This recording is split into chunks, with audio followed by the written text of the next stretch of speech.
kind of pass through, you can see that there's this earthen road that's here with cobblestone streets. Mud does stain the boots and the bottom of your pants as it was raining as you were or a light rain as you were coming through the gates themselves, which kind of made things pretty muddy. You did hear the gates close behind you with a slam, and you could see the guards kind of resume their posts that was there. And you could see off in the distance, there's two other figures bearing pikes that are patrolling along the walls, not only to the north, but to the south as well. And you can see they kind of look down towards the outside of the walls themselves. On the eaves of the buildings that you see, there's old banners and tattered sort of fabrics that flap and twist in the chill breeze that's kind of blowing through. You can feel it kind of blowing across the back of your necks as you kind of start to walk into the city, almost as if the walls have sort of accentuated the wind to kind of blow down through the streets themselves. You can see that the banners have been painted with things in the past, but the faded words and illustrations have sort of disappeared, almost as if time has kind of robbed them both of the legibility and the beauty that maybe they once had. You can see there's flickering candlelight that lingers behind a lot of the shuttered townhouse windows.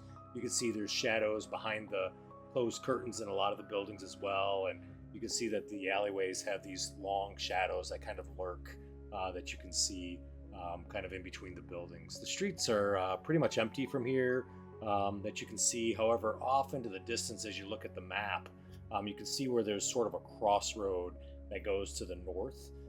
Just at that point, you can see a single cloaked figure sort of walking down away from you on the central road. And off in the distance behind the walls to the north, you can hear a lone wolf that howls.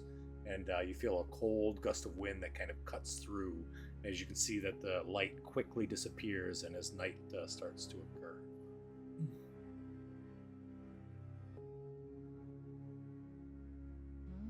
Creepy. Did you see that?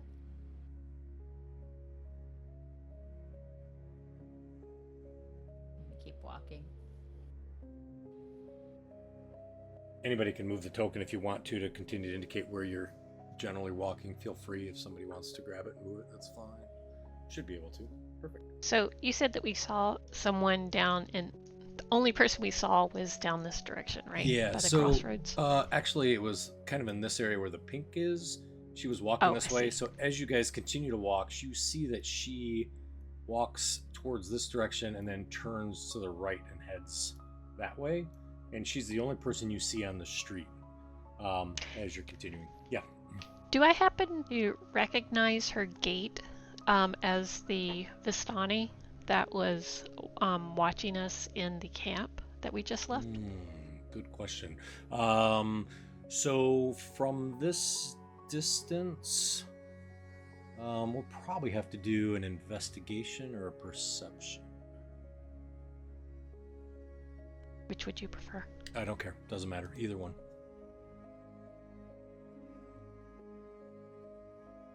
Yeah, so as you look, you can see that this does not have the gait of the same person that you had seen before.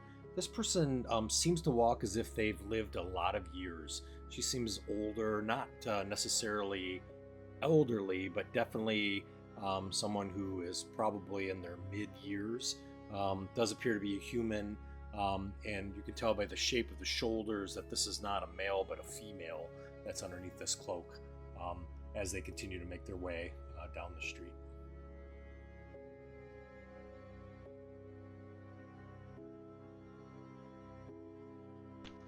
Well, Pip, you have a nose for finding taverns. Do you think you can find us some place to stay? I can sure give it a good try. Usually able to sniff out a nice tavern, too. Usually they're more centrally located, tends to gather more people.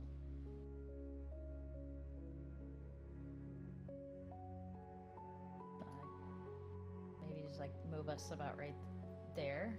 Yeah, so as you continue to walk along the street, to the south you saw that sort of open area with the walls that kind of surrounded that looked almost like a stockyard.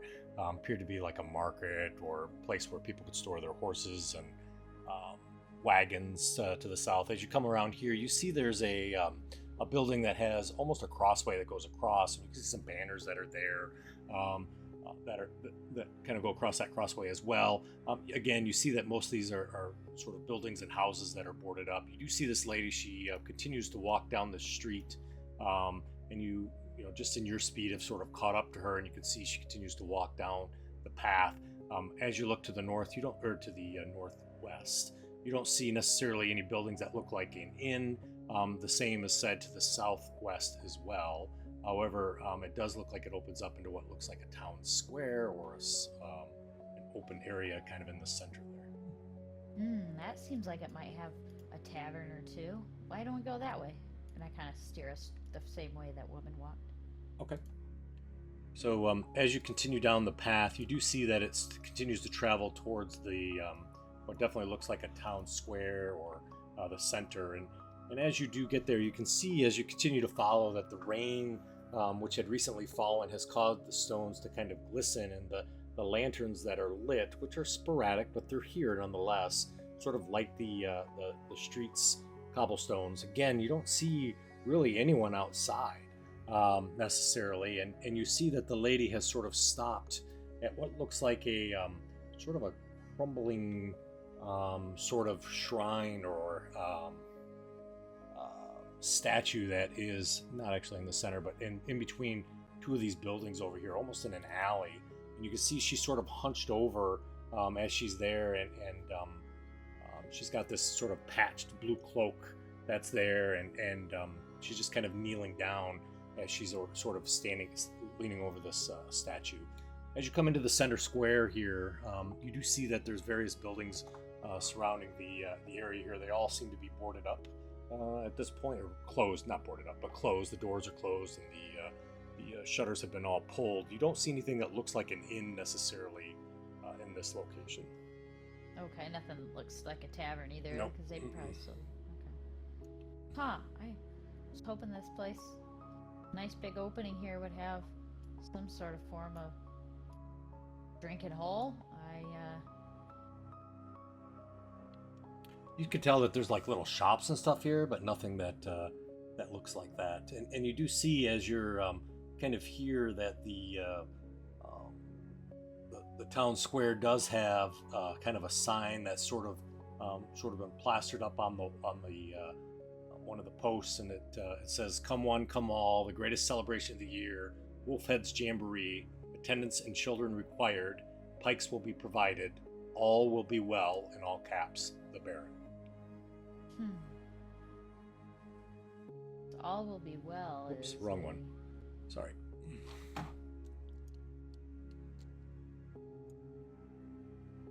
You know, I'm thinking, since they don't let anybody in this town, they might not even have an inn. But come on, everybody imbibes. I mean, it's booze. There's gotta be a I hear tavern. ya. Maybe we should strike up a conversation with that lady. She looks a little bit suspicious, but she's the only person other than a guard that we've seen.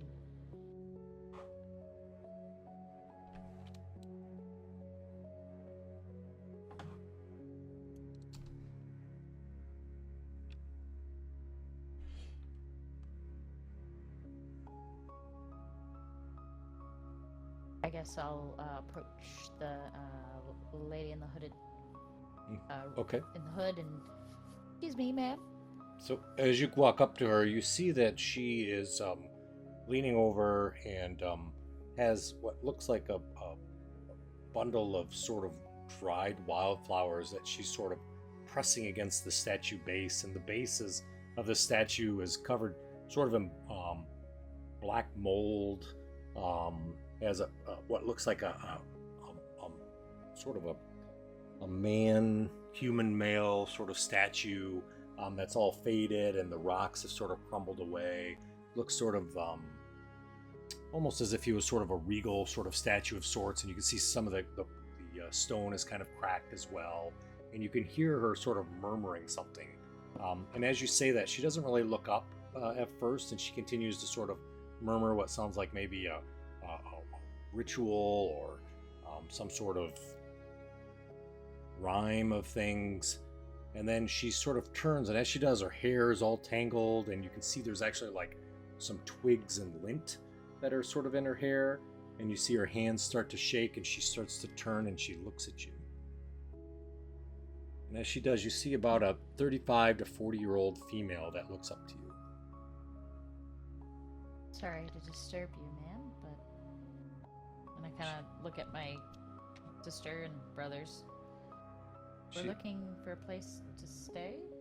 And she looks at you. You can see her eyes are sort of bloodshot, and you can see her hands are shaking as she looks to you, and she says, "Let him go. Let him go. My Udo. Let him go. Take my bones. Take my breath. You could take me instead. Just don't take my boy." Somebody take your son? As you say that, she kind of blinks for a second, and she says, "Oh, you're not from here, are you? No, Vallakians walk proud these days, and you look young but old." I'm gonna take that as a compliment, thank you. She sort of puts her hands on the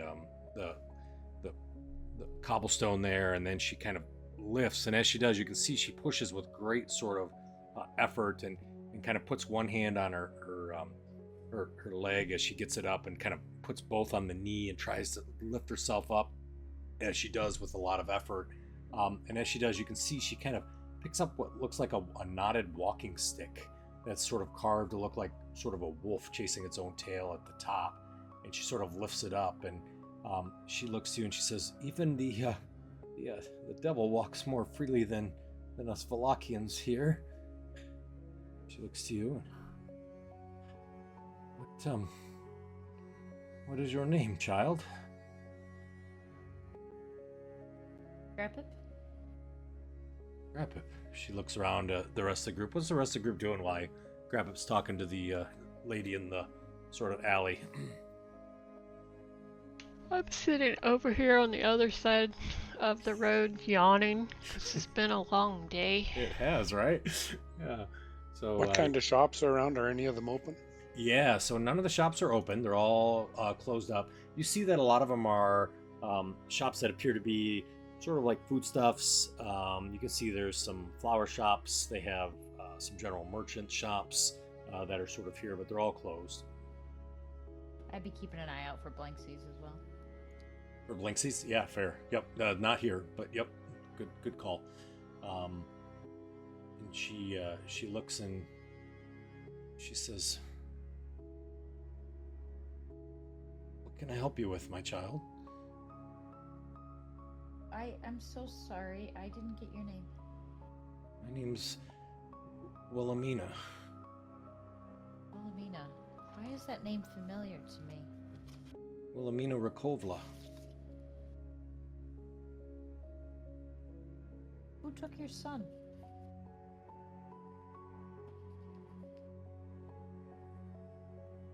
She kind of says, it wasn't his fault. He was just playing around. They took him for his mouth, not for his fangs, just for his words. He mocked the Baron. It was during the Wolfhead's parade. He said the wolves would be better fed than us, and he didn't mean anything by it. He was just playing. I pray that the Morning Lord would listen, but he just doesn't listen anymore. But I pray just the same, just for my son. So the Baron took him for a slight against his honor. Yeah, he did. Well, you see, Udo, he held the sign, you see, and the sign said, "Feed the Baron to the wolves." That's all. There was no teeth, there was no violence, just truth. Now he's rotting away in the mansion's dungeon. It's pretty insightful, or inciting words, or... Well, Well, is there a fee that you can pay to get him out? she shakes her head. She says, I don't think so. You don't understand. You can't. The Baron is he'll understand. I'm going to talk to him tomorrow, and I'm going to find him, and I'm going to say, please let my son go, and you can take me instead. He didn't mean anything by it. Maybe we seek the Baron's counsel tomorrow, and maybe we can discuss this with him as well. Oh, Morning Lord, bless you, strangers. If you find him, or even if you hear his voice, please tell him to keep his boots polished, and tell him that the flowers will be blooming, and they'll be blooming a little crooked this year. He'll understand. And she reaches down, and as she does, she grabs the bundle of flowers and she puts them into your hand, Pip. And Okay. And she says, please, if you see him, and it's okay, please give him these flowers. Okay. As you pick them up, they sort of smell of like rosemary and mildew, that kind of mixed sort of smell that's there. And you see they're kind of wrapped in twine that's there. And she says, may the gods be with you, and the Morning Lord will bless your steps. I can't believe you're willing to help me. Well, of course, it's what my family does for others. We like to help. Well, I'm going to go to St. Andrew's Church tomorrow too. I'm going to. The priest is kind. He'll listen, and if you're not able, he may be able to speak to the Morning Lord. Maybe the gods can help as well, because he can't free my boy. But if you can't, maybe the gods will help. Where's the St. Andrew Church at? Oh, she says it's to the west, the real west. She points and she says she says you can either go that way, and she points towards the north road, and she said, and then wrap around to the left and just continue to follow the main road out to the western gate. It's a large church, you can't miss it. Or you can wrap, and then she points down to the southern road. She says, or you can wrap around the southern road, and then you can follow it as well. And she sort of gives you general directions to over there. Yep. Do you know where the burgomaster's house is, or an inn or a tavern we could stay tonight? We don't have any lodgings. Oh dear. Yes, of course. I can definitely point you in that direction. My goodness, when did you get into town? Just now. Oh, you poor things. So she says, just follow this northern road up to the Blue Water Inn. They usually have some rooms there, and that's where a lot of the people will be at tonight. And she kind of points you in the direction there. And she says, and if you're looking for the burgomaster's house, he lives around the southern way here. And she says, just follow the loop, and it's surrounded by beautiful big trees. It's a large house. You can't miss it. It's a mansion. Thank you. Last but not least, do you know where Blinksy's Toys is? I'm doing a favor for a friend. They need me to pick up a doll there. Oh, yes, of course. She says, boy, are you going to get your own toys too? No, I'm just been asked as a form of payment, a task to get a doll for a friend's granddaughter. She says, well, you just continue to follow the road around from the mansion, and you'll find Blinksy's right over there on the right. Boy, you've been so helpful. Well, you're going to save my son. We're going to do everything we can. What is this Wolf's Head Jamboree that you spoke of that he was attending? That was the festival. That was the festival. The Baron has festivals all the time. So that was the festival that we went to. We just had it. It was a good festival. Now, is it celebrating anything in particular, or is it just a festival to have one? It was the festival to have one. It was the Wolf Head Jamboree. We celebrate it quite often. You get pikes and you chase around, try to catch some wolves. So it was great. Sounds like you're a fan. Oh, absolutely. All will be well. All will be well. She smiles, at you, and as she does, she immediately starts to walk away, and she walks back the way she came. Well, that was an easy way to say goodbye to someone. Conversation stopped right there. Jeez, no weird, awkward Midwestern goodbye for 30 minutes.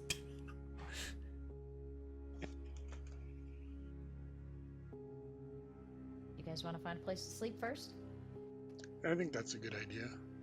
Go to the inn. So, what is that? Up, boop, boop, boop, boop, like that. That's kind of the direction I was thinking, maybe. Shoop, shoop, up to the inn that she pointed out. Let's go.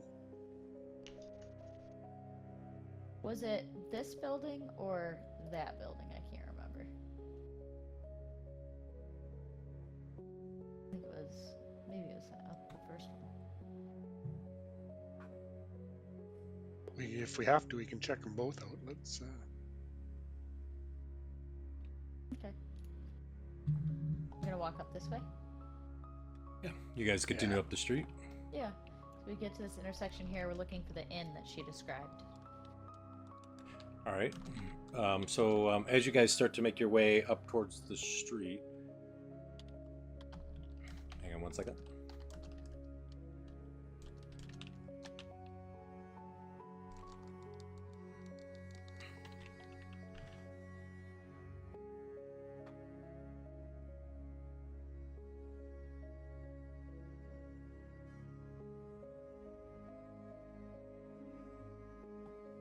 All right,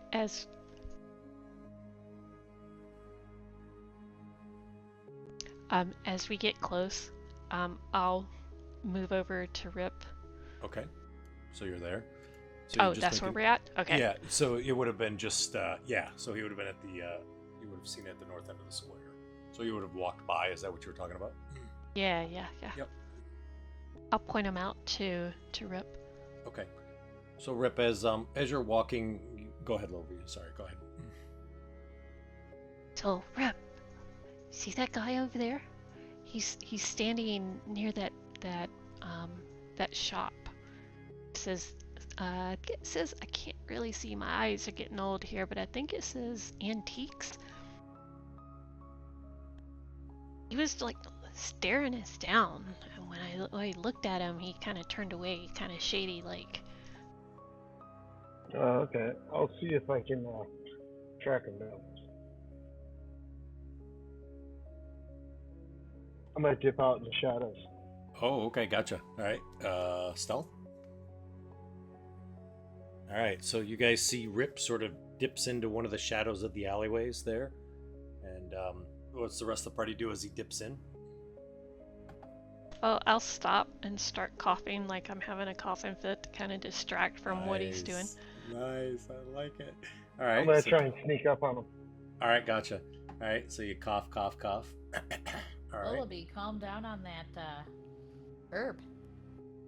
Something just got a little bit in the back of my throat. I think it's a little like, little dust from the trail or something. So does the rest of the party stay within his view, or do you continue walking? What does the rest of the party do as Rip's kind of making his way around the backside, I assume? Is that what you're doing? Rip is kind of coming around the back end through the alleys? Yeah, that's what I thought. Gonna get him. Yep. I think when I'd stop to start coughing, I would be just like a little bit past it. Got it. Okay. Alrighty. But as Pip gets close to me, I'll tell her or tell him. Okay. Yeah. Rip is gonna go check that guy out who's been staring us down. Oh, okay. So Rip, as you start to make your way through the alleys, your quick feet, quiet talk, yeah, right. And obviously not having a lot of encumbering clothing makes you very stealthy as you're dodging through the alleyway, dodging puddles and whatnot. And you find a quick way to come out the other side. And as you do, you come through that sort of side street that's there and kind of come along the other side. As you sort of make your way around the building, you see the gentleman is there, and you see as you get there, you see that he has something in his hand, he was just writing something, closes it, slides it inside his coat pocket, or I'm sorry, inside of a leather satchel, and then kind of looks and sort of pulls his back up off the wall as he does. I'll bump into him. Okay, gotcha. All right. Yeah, that didn't go as well as your stealth went. You wanna? Either way, it works. All right. You roll a 1. So you kind of bump into him, and as you do, you see this man appears to be in his mid-40s. He's lean. Pale. Oh my gosh! Sorry, my hand got caught on your bag there. Oh, and he's lean, pale. He's got sharp features, long black hair. It's kind of combed neatly back. His coat is well tailored. It's charcoal gray. He's got some nice silver buttons on it. Some slightly worn cuffs. He has a green handkerchief that's sort of tucked into his lapel and a small leather satchel that he wears over his shoulder. As you get there, you see his boots are polished, and his posture seems almost to be immaculate, with kind of someone who, nice deception by the way, who seems kind of expected to just sort of be, kind of thing. As you kind of bump into him, you see that he sort of takes a drag on a long, slim pipe. It has a little bit of a cracked bowl that's there, and he goes and immediately reaches for the satchel as you do, and so clearly not able to grab anything. Not my first one, right? And he goes, good evening, stranger. good evening. I apologize. I was admiring the clouds. I gotta say, I see they are definitely out there tonight, aren't they? And he sort of tips his pipe to you. Yeah, you look up. You see the clouds are there. Obviously, it's dark, right? But you can see a little bit. And he says, look at that one over there. Does that look like a dragon? He's like, no, I don't think so. And he looks down to you, and he says, what about that one there? Does that one look like a hippopotamus?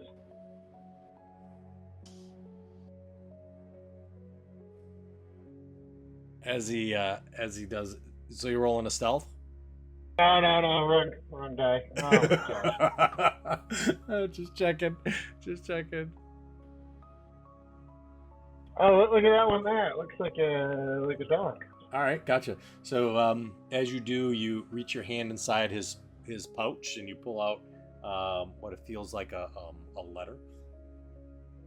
Okay. He says, I see that. Yes, that is a dog, isn't it? He says, I see. Oh, yeah. Well, I have to be honest. I didn't think I would see that. So he says, I don't think I've seen you before, huh? He says, it's nice to meet you. Oh, I'm Rip. I'll bow and I'll put the letter down my pants. All right, gotcha. Down the back of my pants. He says, very nice to meet you. I'm Ernst Larnock. It's a pleasure. Here, let me shake your hand. Yeah, he puts his hand out. He says, now, I must say, what brings you to Vallaki?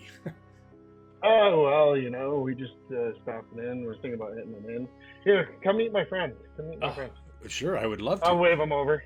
Okay, he kind of, he looks, well, I think they're on the corner, but he says, are they here? Oh, yeah, we're right here. Okay, yeah, come here. He kind of walks around and he says, oh my, he says, there's several of you. He says, and you are not children, and you are not, yes, you must be not halflings. I've seen your type before. I forget, not dwarves. You are... Gnomes, that's right. It has been a long time since I've seen a gnome. It's a pleasure, everyone. Hello, my name's Ernst. It's a pleasure. I apologize. Forgive me. I suppose you probably thought why I was watching you, especially since your friend came around the other way. I work for the records house, and I usually count people who come and people who go, and it's pretty boring, but I guess it's just something that I do. I don't even think about when I'm not working, so I apologize. You looked unfamiliar, and sometimes unfamiliar means attention, and I meant no offense, so I apologize. Oh, no, that's okay.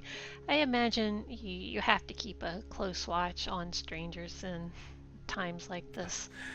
Well, I think that, it's just good to do that, isn't it? I think, I think that we should always be careful, right? Don't you think? Yeah, I agree. Do you know of a good inn in the town?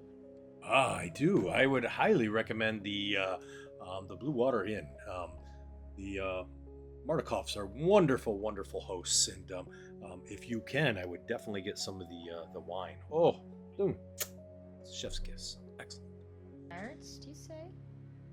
Yes, Ernst. It's kind of a weird hour for you to be watching in alleyways for people coming and going. Is this how you typically work? It just seems unusual.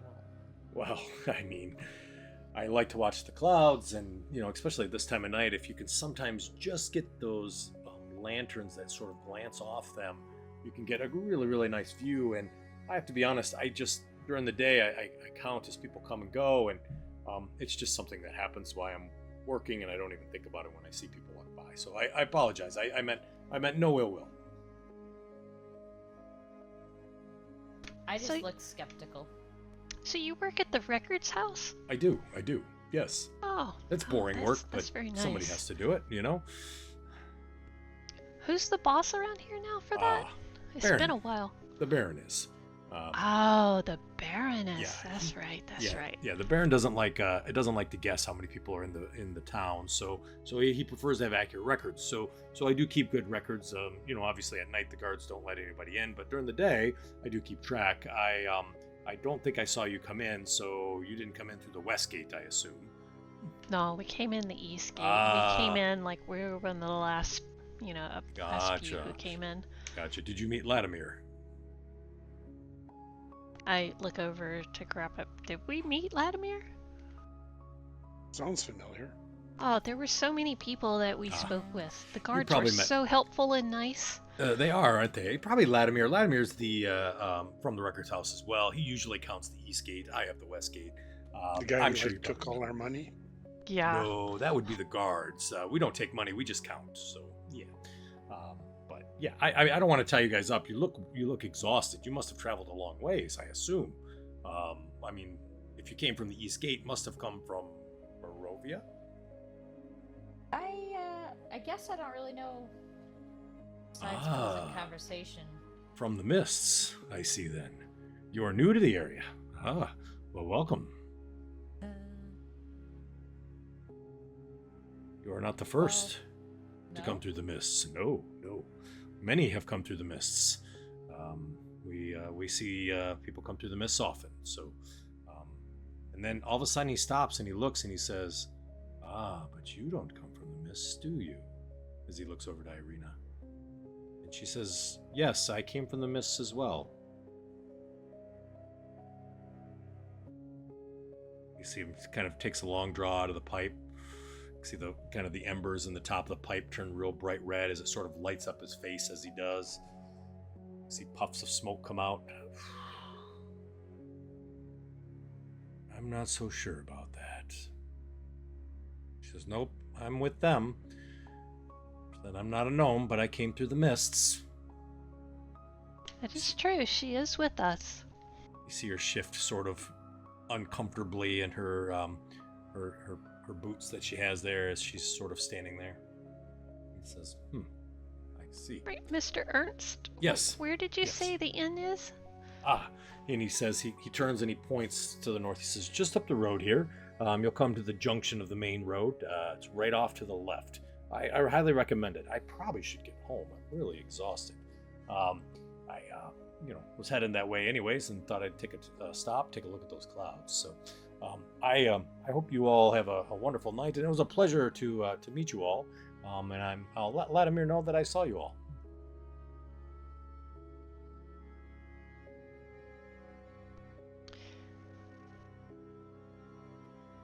He says, good day.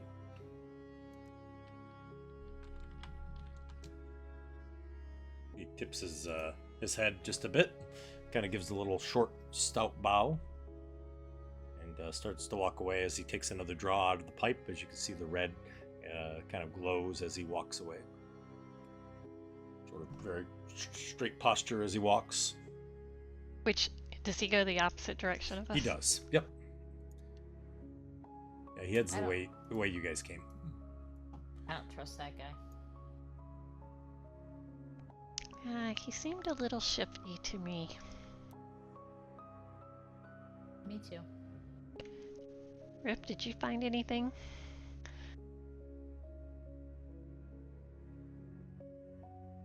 Oh yeah, take a look at this. I'll pull out the letter and hand it. So Rip pulls out Rip pulls out this piece of paper that's there.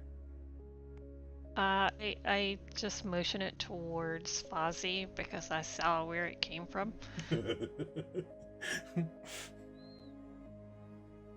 All right, Sure, so I'll give it take to the letter Fozzie. and read it. So Sure. Fozzie, you open it up, and this is what it says.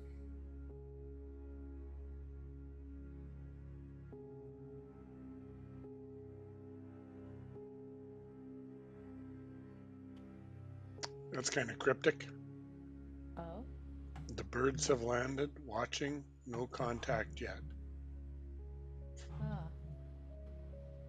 Interesting. And that was left by this individual? Where'd you I get don't that know note, where Rip? I don't know where Rip got it from. I got it from his pouch. It's what he's writing when he was looking at us. Interesting. We must think we're gonna contact somebody. Yes.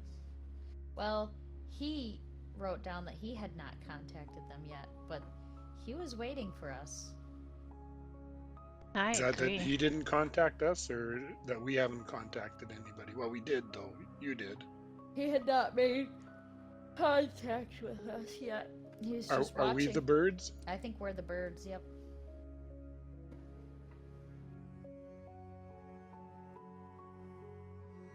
But and I yawn, need to find a place to drink some alcohol. I mean, get some rest.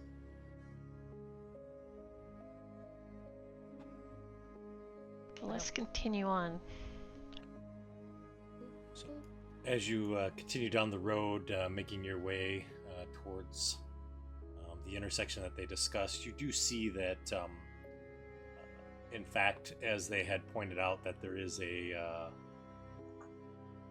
building that you can see, and it has sort of some gray smoke kind of issues from the chimney of this large two-story wooden building that has a stone foundation.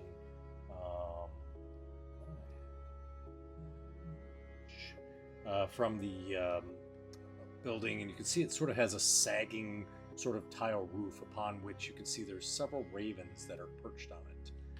As it does, you can see that I don't remember if Blue is with you or not. I think Blue is supposed to still be with you.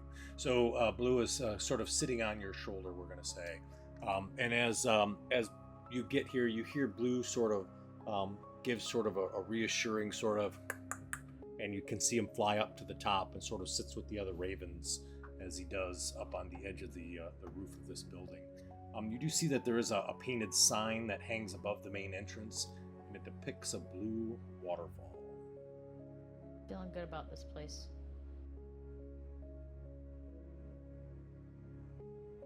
Me too. Me too.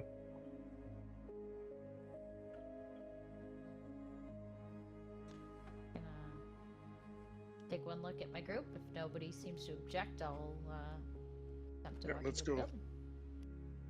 All right. So as you open the door,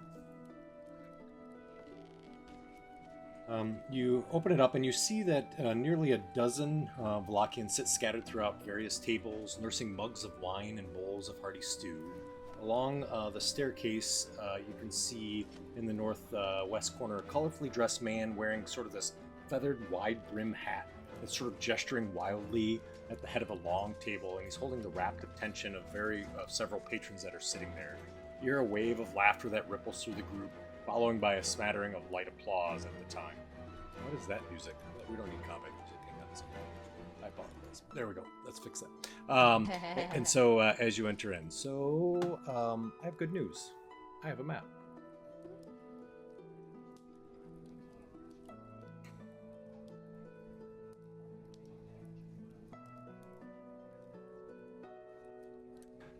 Should all be able to see. The front door is right there. You're on the outside. If you want to enter, you can.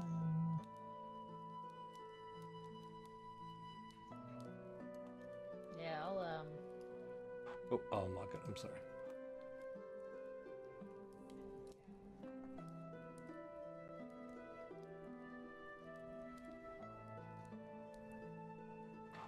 Is it unlocked? That should be, yeah. So as you open the door, don't mind the blue people.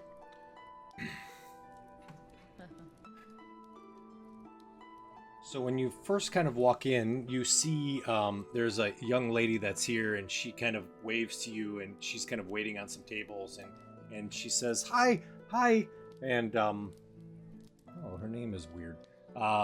So it's the Cosser one, and so she kind of looks to you, and she says, "I'll have a table cleared up at any point." She says, "I'm sorry, sir, no animals allowed.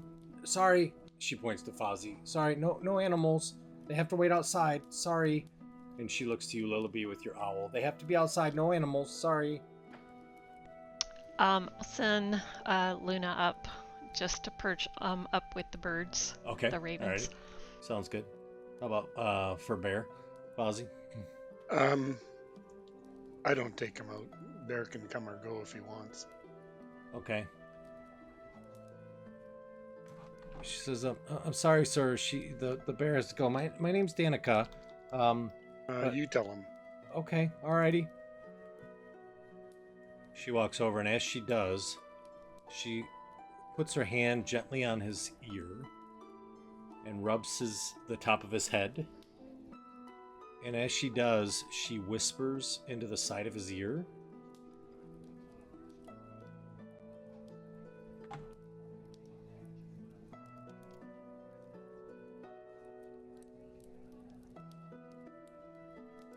Bear looks at you. He looks back at her. He looks back at you.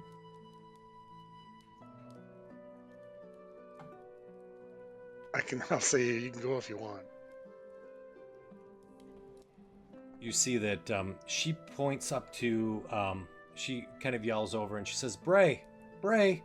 And as she does, you see a child, probably maybe, I don't know, 6 or 7, comes running down with this sort of mullet kind of haircut.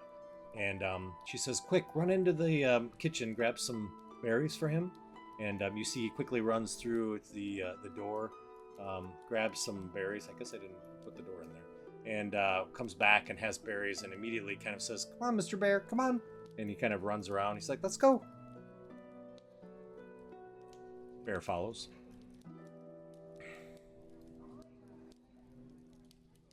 She says, "Please make yourself here. I'll work on a table." As she walks away. What do you guys do? I see 2 of you walked up to the bar. 3 of you walked up to the bar. I'll stick with Ireena.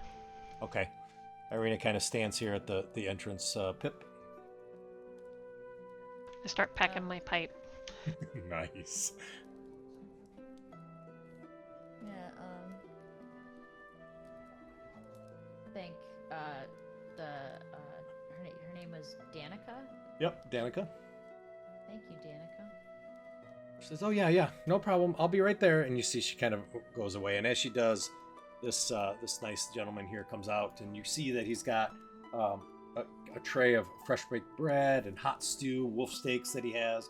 He sort of sets it down on the bar, and you can sort of smell the food. Smells just delicious. And the 2 guys that are seated right there in front of him, he sort of starts passing it out. And the guy with the long beard, the gray beard, looks at you guys. He says, welcome to the inn." As he puts his hands up, he says, I hope you traveled well. And if you're looking for rooms, we got rooms tonight for you if you need them. And it's nice to see you. Come here." He says, "It's good. My name's Olwen. I'm the owner of this establishment." Oh, Olwen, thank you for such warm welcome. We are looking for rooms tonight. Wonderful. I love it. Who did you bring with you? How many do you have, by the way? Well, it's me and my sister and my 2 brothers and Ireena, our friend, and a bear. Ah, I see.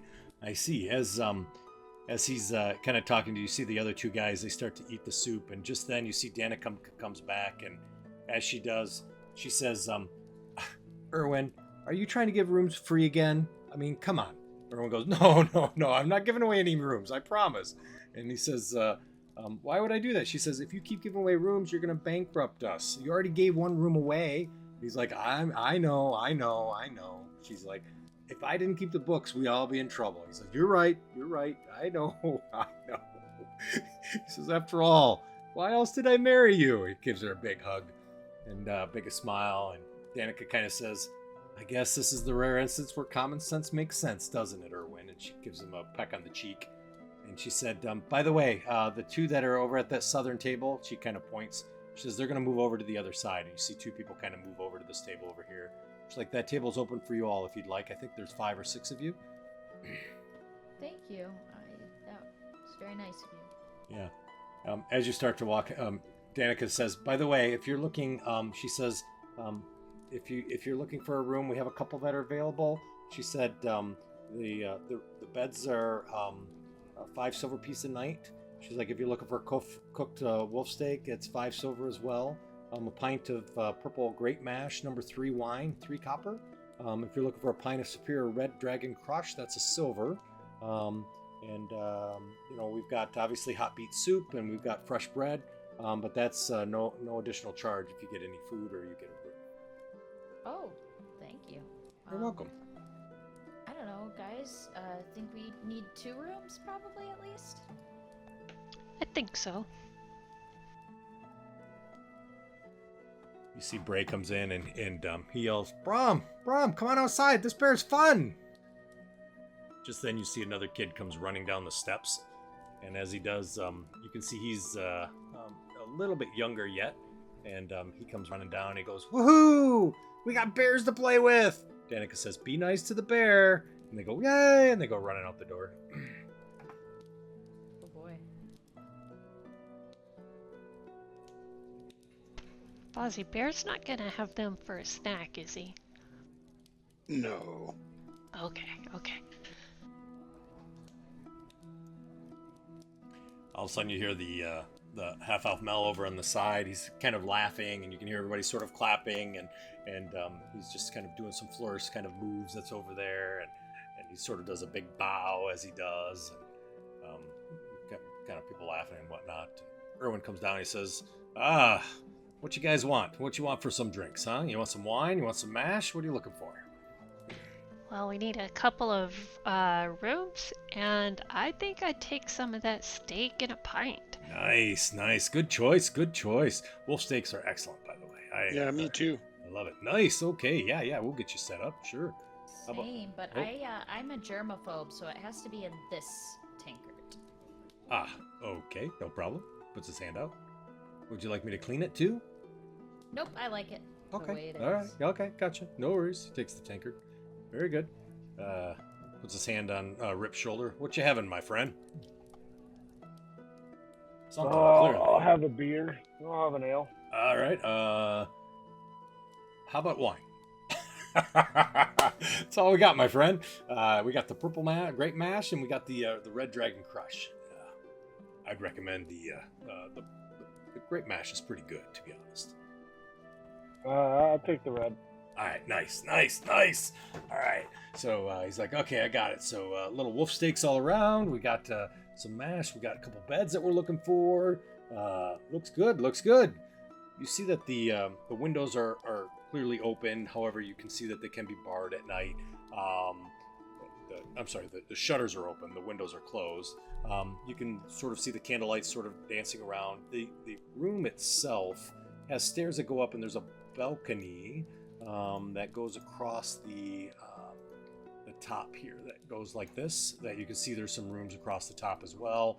You do see that there's some stairs on the outside that led to some rooms probably on the outside as well. There, just so you have a lay of the land of what's here. I'm happy to play some music for entertainment if you'd like. You hear Olwen says, you'll have to compete with that guy over there. He points towards the half-elf. He was here first, but if you would like to talk to him about it, I'm sure he probably wouldn't mind sharing the stage a little bit. Absolutely. His name's Rictavio, by the way. He claims to be a carnival ringmaster from lands from far and strange. Came in this morning. He had a monkey. Unfortunately, he couldn't stay like the bear, but got a mouthful of stories. I don't think he has an instrument, though, so maybe he could tell stories while you sing, huh? Wait, you said somebody had a monkey? Yeah, he did. Funny. Piccolo, I think his name was. I'm not sure what he did with it, but yeah. Pip, didn't we hear something about somebody with a monkey? We sure did. I don't recall when, but I do Don't either. believe we heard about a man with a monkey. Mom, the bear wants more berries. He's hungry. She goes, okay, all right. She says, you guys know where it's at. You see the kids go running into the kitchen. Wee! I'll speak with this Rictavio. Okay. So as you go over, you can hear he's kind of finishing up the story, and as he does, he's like, you can hear the guys that are sitting at the table sort of clap. Nice job, nice job. He sort of tips his hat down. He says, thank you very much. Bravo. Oh, thank you. I appreciate that. Nice to meet you, Rictavio. Well met. You are a curator of the spoken word, I see. Ah, I am indeed. And you tickle the strings? Many a thing, yes. I see. I do the bagpipes, I do the lute, the violin, I sing, I dance, and my sister over there slaps a mean drum. I see. As you kind of say that, you see the two guys that are sort of sitting there sort of look to you, and one of them says, "Hey, he's about to tell a story. Just take a seat, and I want you to take a listen, okay? Sounds good. It's an important story." You see these two are sort of sitting there. One of them looks and he says, "My name's Nikolai." The other one says, "I'm Carl." The guy that's sitting at the sort of bar sort of turns a stool and looks at the Rictavio, and Rictavio says, "Okay, alrighty, okay. I guess this is it, huh?" He says, as he does, you can hear kind of the bar sort of gets quiet. He says, "Okay," and he sort of jumps up on top of the table and sort of with a slam, he says, "Ah, are we ready, huh?" And you hear everybody sort of cheers. He says, "I thought so. We got new people in the house, huh?" He points all the way over to Lillaby and Ireena over there. "I see you over there. Rictavio." Puts his hands up. No claps? Thank you, Pip. Tough crowd. Thank you. All right. Puts his hand up by his throat. So, the vampire Count Bellicasso kept to his coffin, not in a crypt or a keep, but in the cellar of an old decrepit inn, which was managed by his servant, Igoran. Huh? You see, the guys that are standing at the table, they sort of knock on the table and start to take a drink. "Ah, poor Count Bellicasso had a terrible secret. In his ancient age, his scalp began to rot. Hair was falling out, great big clumps. In an embarrassment, he commanded Igoran to purchase him a beautiful black raven wig, hoping to preserve his handsome younger man that he once had been." "Ah, handsome man indeed," agreed one of his guests. "An elderly, near-blind widow named Olivenka. One particular moonlit night, dear Olivenka kept to herself, spending her days sorting and resorting her late husband's rock collection, which she kept in a loving purse. Despite the Count's odd behavior and pale skin, she suspected nothing. Her vision was too blurry to make anything out of the fangs that poked out beneath his teeth. As always, the Count felt the urge to feed upon her, and as though her flattering words quelled his interest, he felt a thirst in his fangs all the same. "Ignoran," he boomed. "Fetch my coat. I'm going hunting." "Yes, sire," Ignoran wheezed. As he returned, he whimpered. "Best be back before dawn, me lord. I'm cleaning the curtains tonight. I want you nice and safe in your coffin before sunrise." Count Bellicasso scoffed. "Fear not, simple Ignoran," he boasted. "I know well the hour of my enemy. Not a thing could stir in my spirit to linger beneath its dreadful rays. And so the Count departed. He lurked in the alleyways, prowled across the rooftops, yet he found not a single morsel to sate his thirst. It was his surprise that his hungry, defeated Count finally looked upon the velvet skies and saw the periwinkle gray approaching in morning. With panic, he flew through the streets. 4 blocks away, a streak of orange began to slice across the sky. 3 blocks, then 2. The door of the inn slammed shut behind him. "Goodness," Ovalinka said, yawning in the staircase. "Have you been out all night?" In an eye blink, the Count, the great silhouette, towered far above her. "Yes," he growled, "but I've only found what I've been looking for. Ovalinka, I want to suck your blood."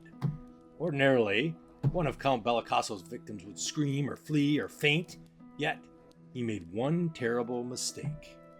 He had forgotten that Olavinka's cataract-ridden eyes couldn't quite see his fangs. "You disgusting man," Ovalinka shrieked, and whirled 18 years' worth of rare rocks and minerals toward his head. Where, with a terrible thud and a terrible splintering of wood, the Count Bellicasso went tumbling down on the floor below. When he opened his eyes, he saw Olavinka staring in horror, not at him, but at his head, his bare head. There, just beneath that eastern window, he kind of points, lay the beloved wig. He dove for it, claws outstretched, a silver of sunlight grazed across his skin. There, with a sizzle and a hiss and a burst of smoke and flame, Ovalinka's purse clutched her chest as she watched in awe as Count Bellicasso succumbed to the morning light, until all that remained was a smoldering heap of ash and charred wig. Poor Ovalinka never quite got over it, Rictavio concluded. His eyes were twinkling. After all, it was quite a hair-raising experience. As you says that, you hear the listeners kind of boo, and then they applaud, and he bows. He says, "What do you think? Another round of drinks for everyone." And everybody cheers. Slow clap. He sort of sits down into his chair as he does, and people get back to their things. I thought it was pretty good myself. That was great. That was hilarious. Is it true? Of course it's true.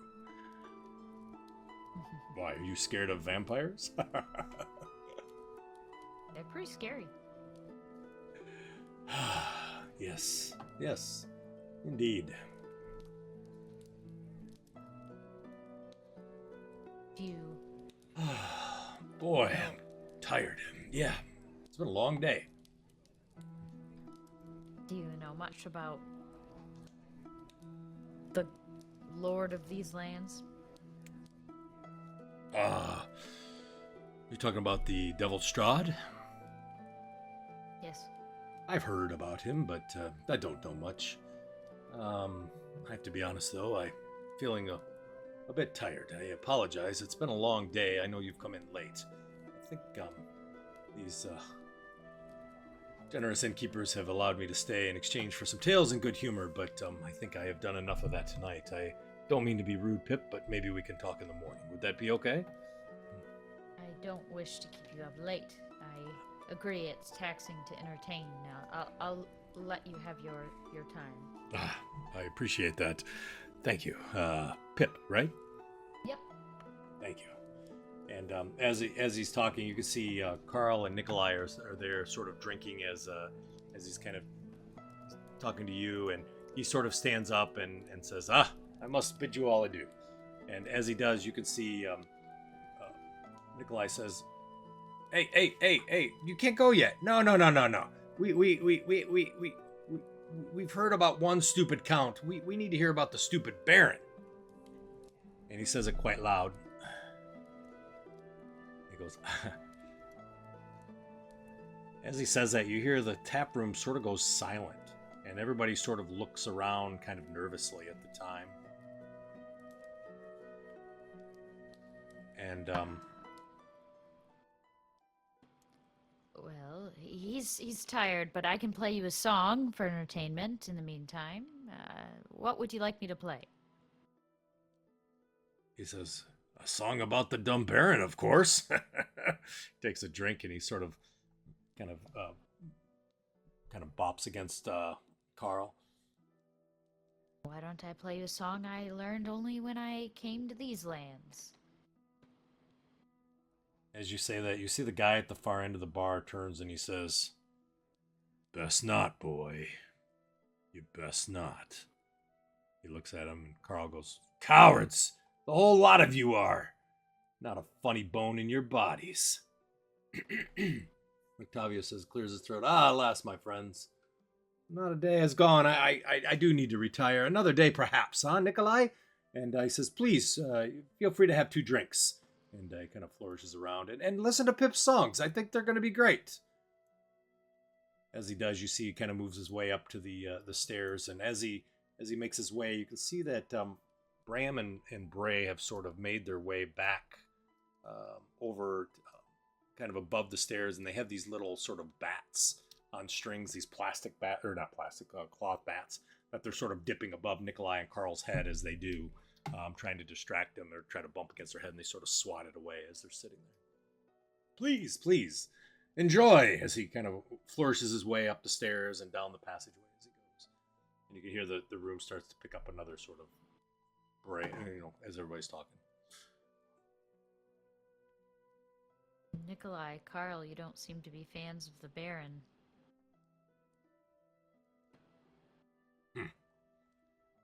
Why? What would ever make you think of that? By the way, who are you and your friends? You're all small. Maybe you should come and join us at our table and talk to us. Sure. We we'll might have join some you. similar goals. Let's go. And they kind of get up. I bring them back to. All right. They sit down over here. Pull up a chair.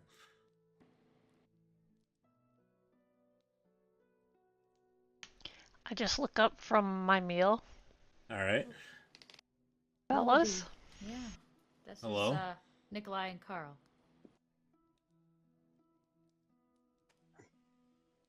You're with those guys over there too? They kind of point over to the bar as Rip and Fozzie are sitting there. Can't you see the family resemblance? If you mean you're all short, I can. So Carl sits down and he says, so you're asking about the Baron, huh?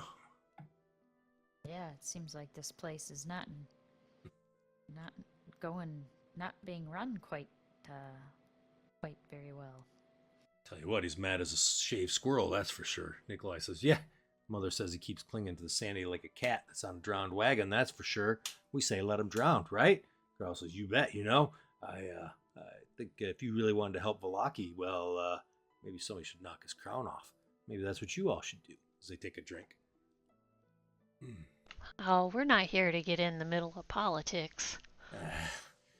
This isn't a politics. This is just about, dealing with a man that doesn't deserve to run this town, if you know what I mean. What's up with all of the festivals? Festivals? Good question. Oh, they're great bonfires of joy. He puts his hands up. Nothing says salvation like burning a big pile of straw and maybe having guards beat the kids that forget to smile. Carl goes, yeah. Remember last year? Wind blew it out. Izek had to go light it again with that demon hand of his. Shit, half the Baron's wig caught on fire. Screamed like a little girl. You remember that? They kind of tipped their glasses together. You see a bunch of people at the other table sort of shake their heads. Oh, tell us a story about the person with the demon hand. That sounds interesting. Izek? You don't know Izek. Oh, it's his right-hand man. Izek Strazni. Yeah, he's an interesting guy, no doubt about it. He used to pull our hair when he was a kid, burned our books. Now he's got a flame for an arm and burns whatever he pleases. That's what Nikolai says. And then Carl's like, he wasn't always the Baron's lapdog. He used to sleep in the stables. Right back there. Mumbling about dreams. Now he just tortures prisoners and collects dolls. Yeah, he collects dolls. Little dolls, remember? Are these Blinksies dolls? Yeah, Blinksy dolls. Little handmade ones. They all look the same, too. It's creepy. Like he's got this little infatuation of this little dolls. Man, these dolls keep coming up time and time again from multiple different people. Yeah. Well, let's just say he's the right hand man to the Baron. You don't really have a right hand though. It's on fire. So your mother, is she very important in this town? Let's just say she's well known. What's her name? We'll just call her Lady Wagner. How does that sound? Lady Wagner. Yeah. Fiona Wagner. But anyways, it doesn't really matter. So, so what are you guys gonna do? Are you here to like, are you gonna break up the party? You gonna mess up the festival? Huh? When is it? Well, it's next week, of course. I mean, you didn't see the signs. There's probably new signs. Oh, I didn't see timing on that. But... I think the next one's the Blazing Sun, I think, right? You're like, yeah, I don't know. It changes every week. We'll see. Blazing every week. Sun. Yeah. Every week it's a different thing. Oh, yeah. Wolf's Jamboree, Head Jamboree. I think we had the Festival of the Bound Faithful, Day of Ribbons and Rice. Nikolai's like, yeah, I think he thinks that laughter keeps Strahd away, or he thinks, he likes parades. Maybe it makes him feel loved. Maybe he doesn't think anyone claps anymore. You see kind of Nikolai pulls out this like little token, and you can see it's kind of like a piece of splintered wood. It's got like a sun on it. He sort of flicks it, and as he does, you see it bounces off the wood beam and kind of hits the floor on the other side. He's like, just gives away a little shit like this. I feel like your mother and you and your brother here and our group might have a lot in common as far as our goals. Would we be able to seek counsel with your mother? Not if she doesn't know who you are. Listen, kids, you just have to have, you gotta know someone. And, I don't know, you really haven't proven yourself. You Well, make yourself we know known. you. Yeah, but you gotta know who you are, right? You gotta be like known, and you gotta be. He kind of leans back in the chair, and he's like, you gotta have people, right? I mean, what have you done for us lately, right? Well, first, for starters, let's buy you another round of drinks. I like your thinking. I like it. He goes, yo, sweetie. Kind of clicks his fingers. As he does that, you see Danica kind of looks over towards him, and she kind of walks over and she says,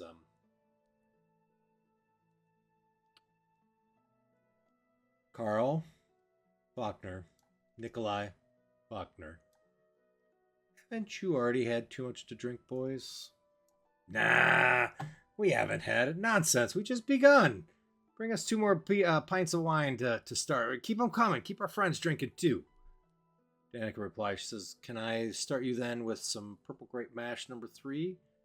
Nikolai, what do you take us for? Tasteless peasants? Red Crush, Dragon. Don't be stingy. She kind of looks and she kind of pours some wine. She says, does your mother know what you're up to this evening? She looks at you, all of you, sort of with those kind of wide eyes. Carl makes sure that she kind of pours the whole pint, and he says, Mother's too busy these days to know what we're doing. Besides, what she doesn't know can't hurt her. Or us, Nikolai says, eyeballing his brother. The two kind of laugh and return back to their drinks. Danica just sort of shakes her head, walks away. Look, we were gonna try to get an audience with the Baron tomorrow to discuss a few matters. Though based on what I've been picking up, I don't think this will be a very successful encounter.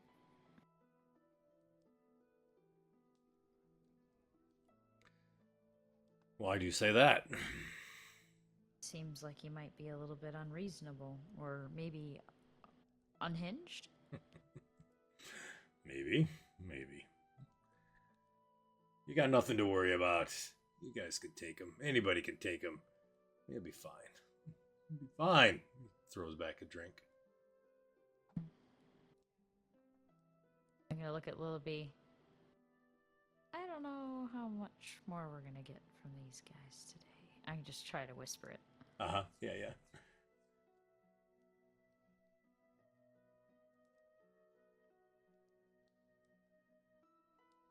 Well, we already bought the wine.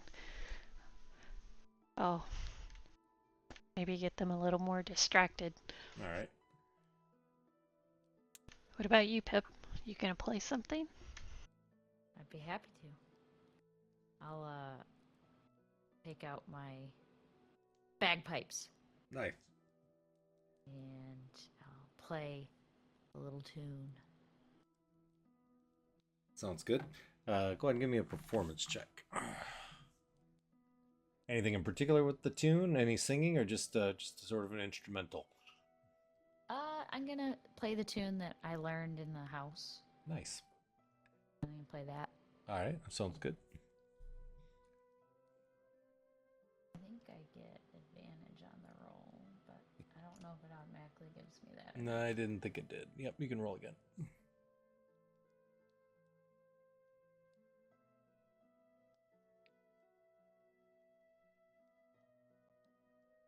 Nice. So you kind of play the song. As you do, it seems to you see several people sort of dancing around, or tapping their toes, kind of talking as they do. People kind of engage sort of in the song as you continue to play. Yeah, and quite enjoying the music that's there. You see Nikolai and Carl kind of sort of tapping along as well, and you see one of them looks over and says to Ireena, they're like, "You're not short. You must be making sure that they stay out of trouble, huh?" Ireena looks to him and says, "Yeah, that's what I'm doing." Mm-hmm. Just kind of looks back at Littleby.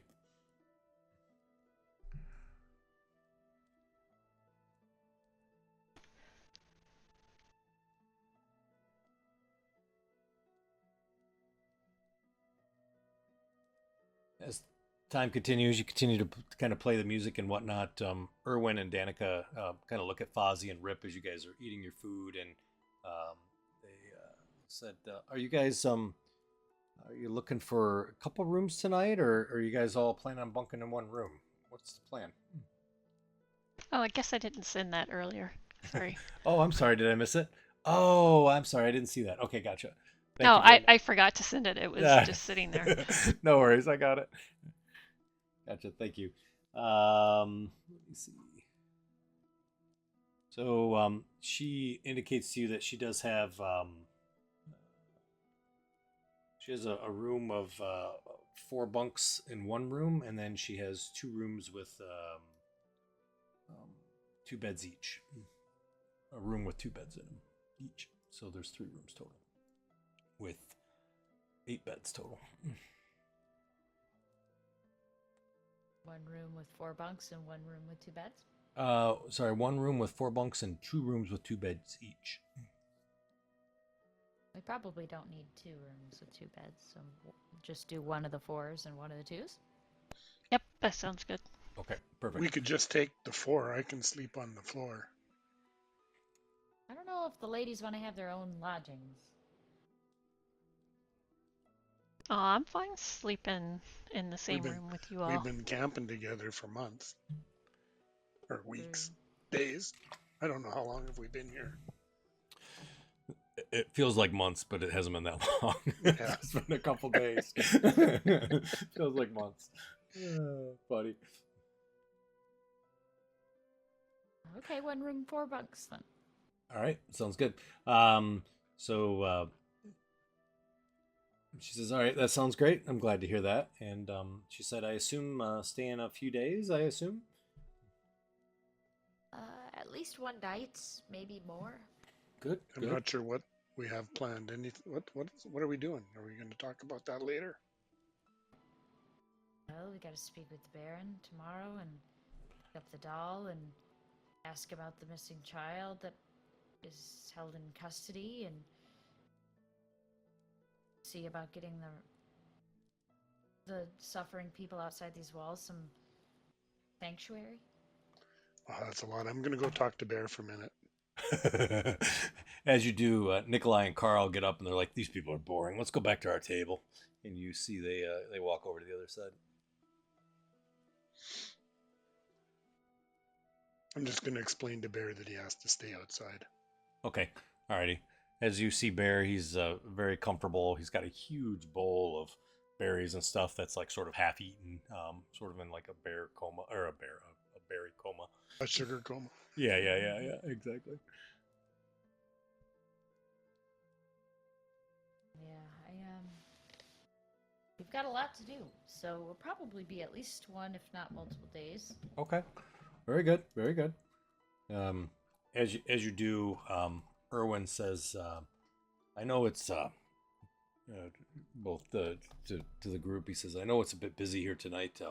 I apologize for the Walkner brothers, but in the morning, if you're interested, I'm more than happy to talk a little bit more if you have questions or things that you feel that would need a little bit of more privacy." Yes, thank you. Of course, of course. Look at the group. Pretty tired. I think maybe rest would go a long way.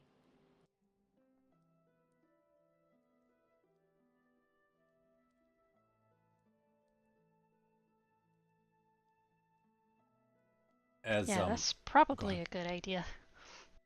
Yeah. As you've been there for the last couple hours, you do see the tap room is slowly kind of clearing out. So yeah, I'm sorry, I didn't mean to interrupt you guys. Are there any like interesting individuals that are paying attention to us in this area? Or Good question. Yeah, why don't you do a kind of a perception? Kind of like Ernst was, you mean? Yeah. Yeah. So as you look around the room, other than being gnomes in an all-human sort of area, nobody seems to be paying like a lot of attention once the initial sort of novelty of you all being there sort of wears off. You don't really see anything that seems to be too. Nobody seems to really be paying attention for you. As you're there, you see Danica's kind of cleaning up some tables and stuff, and she sees that you're looking a little bleary-eyed, and she says, "Are you? It looks like you're getting a bit tired. May I help show you your rooms?" Yes, thank you. She said, "Sure." Just as she says that, you see sort of Nikolai and Carl sort of start to stumble out, clearly very intoxicated at this point. And as they step out, they go, "Whoa! It's a bear! It's a bear! Whoa!" And they like almost trip over Bear as they walk out the door. I tell Luna to follow them. Okay, and gotcha. See where they go, and Perfect. then come back and tell me. All right, gotcha. So she acknowledges that, and you guys can hear them sort of walking around the side of the building as you're sitting there, and you can hear them sort of loudly talking. But Luna does follow them. So as she says, Danica says, she says, "Please, I'll be happy to show you your rooms." I'll follow her. Okay, Yeah, so follow her. Yep, as you do, she says, "Unfortunately, I don't have a stairway that gets you to your rooms. Rictavio took the only other room that's connected to the inside." But she says, "Please come on outside," and she will sort of walk you outside. If you want to walk out, you can. I'll show you where the steps are. So the stairs are here, getting up to the top, and then I will show you the map for the second floor. I don't have the portals in, I don't think, so you won't be able to get up there on their own this time. But next session, you should be able to. But Bear will end up on the stairs at the top. Yep. Outside the door. And you should be on that map. It should hopefully have it maybe all open. Is it all open? Yep, it is. That's okay. There we go. All right, so you can come up the stairs. There's a door which brings you in. Can you please share it again? I closed it and can't seem to reopen it. I don't think I shared it. Did I share it? Maybe I shared it. There you go. Thank you. You're welcome. Which is good. I'm glad. Oops, let me get rip off the ceiling. So she went up the stairs here. Do you see it? Yep. It's my first Locked. day. First day. New GM. So she comes up, and as she does, you can see obviously that it leads down, and then she points to this door. The door's on the end. That door and this door. She says, "There's your." Oh, you guys taking one room or two room? You're taking one, aren't you? One. Yeah. Yeah. This one. She Just leads to the end of the door, and she says, "Here you go." And she kind of points towards the end door there, and as she does, she says, "You're free to ask Star for." Wars reference. What did I miss? What did I say? You said Endor. Oh, did I? Oh, nice. That's awesome. I didn't catch it. She says, "If you would like, we can always bring up fresh linens, or if you need a tub of hot water for a bath, we can bring that up as well. Breakfast is served at first light," she says warmly, "and feel free to let us know if you need anything else." And as she is here, she points across the hallway, and she points to right there to that door. If you're in the building, unless you're stuck on a wall. She points to that door that's at the above the stairs. She says, "That's our room for Erwin as well as myself. Just knock on that door if you need anything." And the front door to the tavern is always unlocked. Great. Thank you very much. You have a very lovely family in place here. Oh, why? Thank you. Yes, I am. I am lucky. My children, Bram and Bray, they're a handful sometimes, but they're good boys. Well, everywhere we've been so far, it's been so dreary. This is the first place where I've heard laughter from your children. Yes. Barovia can be a bit dreary, can it? But Vallaki, we'll just say there is true joy here at this house. She says, Not a lot of floor space in here. Holy cow.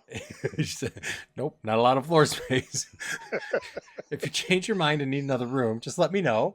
We do have rooms available." She should say that. I'm She not smiled. I'm not that big. I can find her. I can, go under the table. Yeah, I gotcha. Are you stuck, Pip? I think so. I think you are as well. I'll fix you here. There you go. There, now you should be able to go. Somebody else got stuck. Yeah, I put a weird railing there at the bottom, so that's on me. Ooh. I knew as soon as I put that railing in there, somebody's gonna get stuck on it. Where'd Rip go? Oh, there he is. Gnome pile up. I can't see Bear. I'll grab him. She doesn't say anything when Bear comes up to sleep with you. Ireena says, okay. You can have this bed. Rip and I are gonna cuddle. Sounds good. She hops into the bed. Oh, Rip jumps to the other bed. I love it. Are you big spoon or little spoon, Rip? And I go over. Little spoon.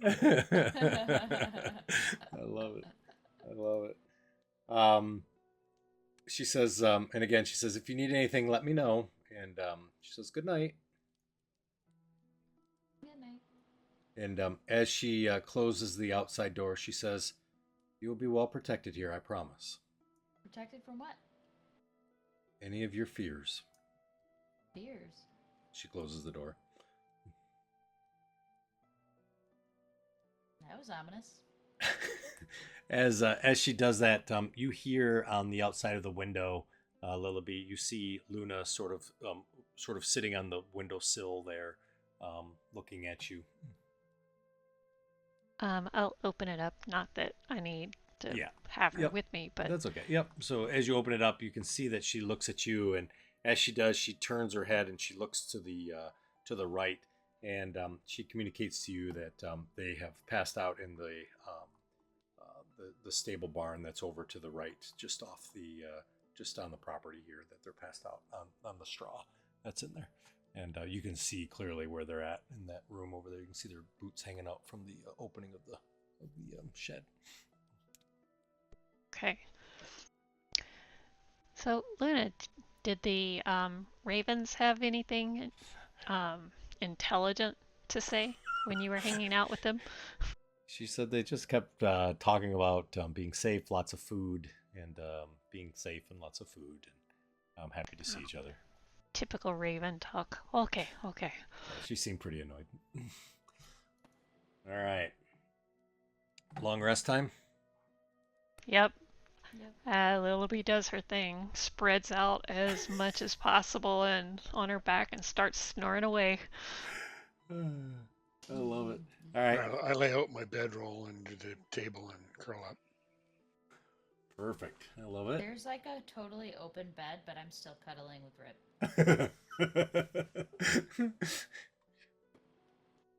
Rip gets the cuddles, huh? Somebody's got to cuddle. Don't let my hair get in your face. All right, so let me do long rest. Oops. We are going to do a break here, but you all are 4th level. Woohoo! Yay! Yay!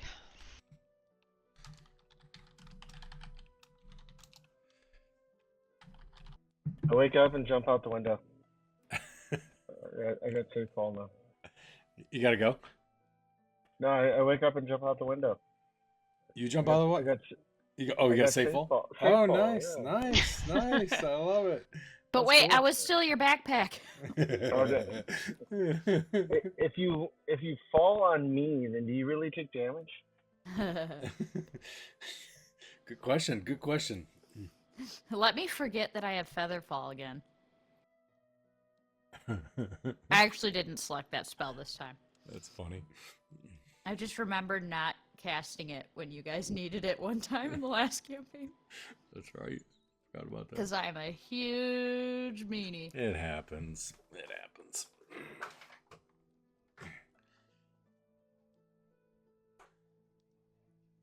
All right. Everybody's got their stuff. Good.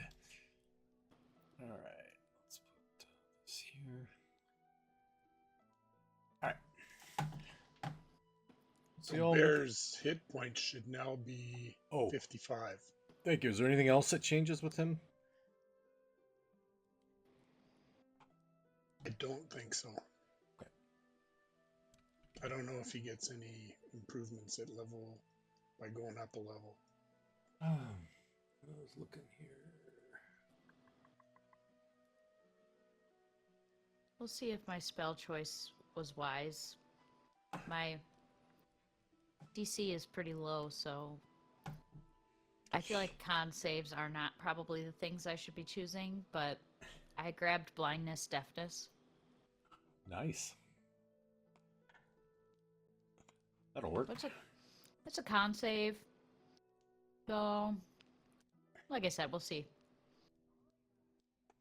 I think it'll be good. All right, so morning comes. We didn't talk about a watch, but I don't know if you guys set one. But doesn't matter. Even if you did, morning comes.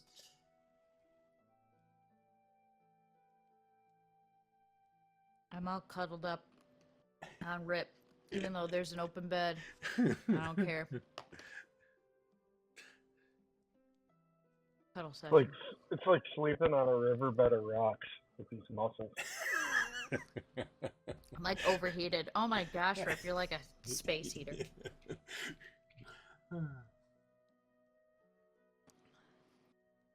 Sorry, I'm pretty gassy in the morning. I can't help it with all the beer we drank. All the wine.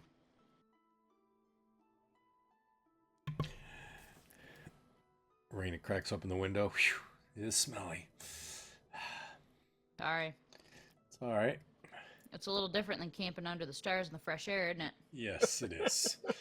Yes. Yeah. I rip another fart. Oh boy, it's bad enough when you got one brother, but you got 3 in here.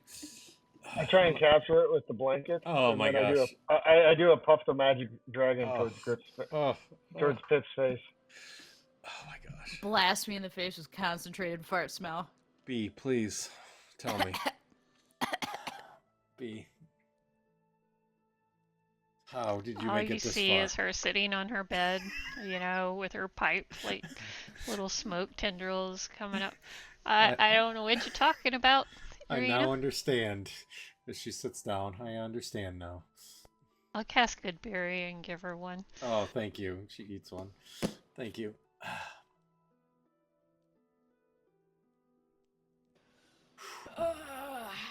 got a busy day ahead of us. We got lots of things to do. I'm gonna come over here and catch a couple clouds with a pillowcase. Oh, jeez. And then run over here and do another puff the magic dragon in Pip's face. I'm gonna try to capture it and blow it back at you, but I can't. There's lullaby stuff. You gotta, yeah. Boys, we have a guest here. Can't you behave for 2 seconds? I'm gonna cast message. It's my new cantrip. Okay. And Lullaby, all you can hear is.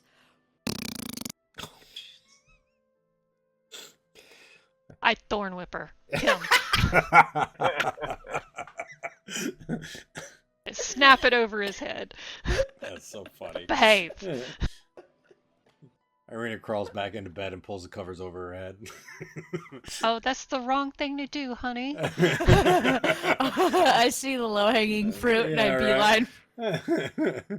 Rip, as you go out, you see Owen is down at the bar, and he's taking some chairs down off of the tap room tables that are there, and he kind of waves to you and sort of waves your hand down to you, smiling, and says, come down, please. All right. You hear Ireena sort of squeal out, "Oh!" She jumps out of bed. Disgusting, Pip.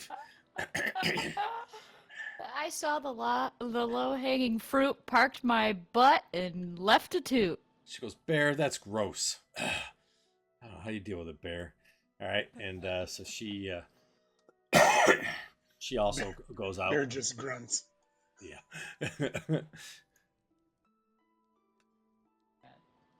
As Woke she you up though, right? makes her way down. Right?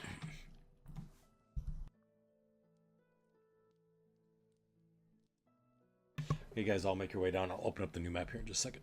Is this open to the Yes. to the inn? Okay. It is. Yep. Do I see anybody down there? There's a few sort of regulars that are kind of down there drinking some tea. That you see. There's probably about 3 or 4 people. But Gotcha. hardly anybody. Yep.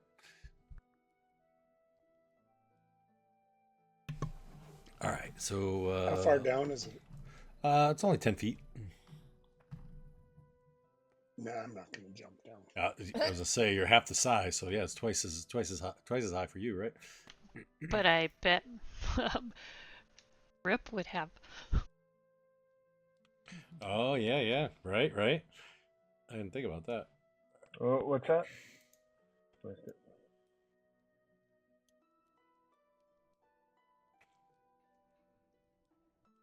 I just put you all inside, so it's just easier. Oh, yeah, you're good. Shared. So as you come down, you can see Erwin's there. I'm sorry. He's wiping his hands with a towel, and he says, "Please, come on down." And he indicates down to the table, and as he does, he comes over and he puts down a plate of what looks like potatoes that he has that are sliced and have been fried onto the table. He says, "Help yourself, please," and puts down a large kettle of tea with a bunch of little glasses down as well. Thank you. Yes, of course.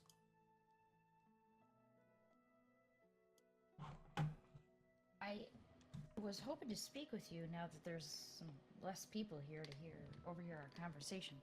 Ah, yes. And he grabs one of the chairs from the table that's there and kind of slides in next to you, and he says, "Yes, I agree. It's kind of speaks in a little bit lower voice, and he kind of looks over towards the door, and he says, "I agree." And he stands up and he closes it. Comes and sits back down. He says, "You were asking about the Baron last night." Yes. I think it's better to talk about him when there's a little bit of light, but unfortunately, as you can see, not much light comes through those clouds. It does little to warm the place, but it is what it is. Are you insinuating what I think you're insinuating? What is that? He cannot come out at light. Oh, no. No, that's not what I'm insinuating. I'm sorry. I don't think he's a A vampire, if that's what you mean. Only the devil Strahd, of course, is probably a vampire, right? Well, that or their spawn. We've seen many others. Good point. Good point indeed. He says, Baron means well, I think. It's just, his tactics are not traditional. I gather that. He doesn't seem widely loved and also oddly cultish with all will be well. I also think we ran into one of his, he called himself a records. Said he worked at the records house. Yeah, Ernst. But he said he worked for the Baroness, not the Baron. He takes his beard and you see he takes his hand and he sort of strokes it down from the chin all the way down to the tip. He says, Records house. Yeah. Records house. I don't know of a records house for the Vallaki. What was his name? Ernst? Ernst.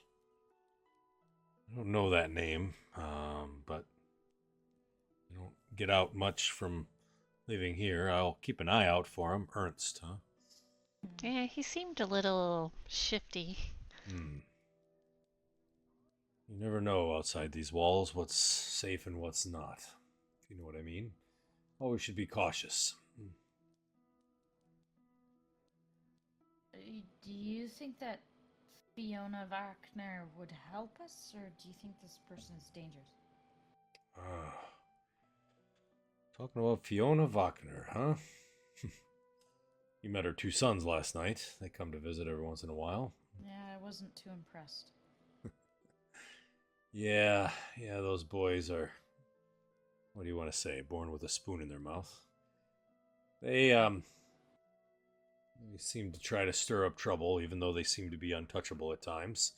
Don't quite understand why that is, but they seem to say what they want and don't get into trouble. I don't get it. I think that she may be helpful if you need help, but depends on if you're planning on causing trouble with the Baron. It appears that she does not like the Baron. Was I wrong in that assumption? I think you're right. None are louder than Lady Fiona Wagner when it comes to being against the Baron, that's for sure. She definitely doesn't cheer for them at the parades and doesn't go. She doesn't attend any of the festivals, and she never waves the Baron's banner. So, Ernst called her the Baroness, but is she related to the Baron? Did he call her the Baroness, or did he call the Baron's wife the Baroness?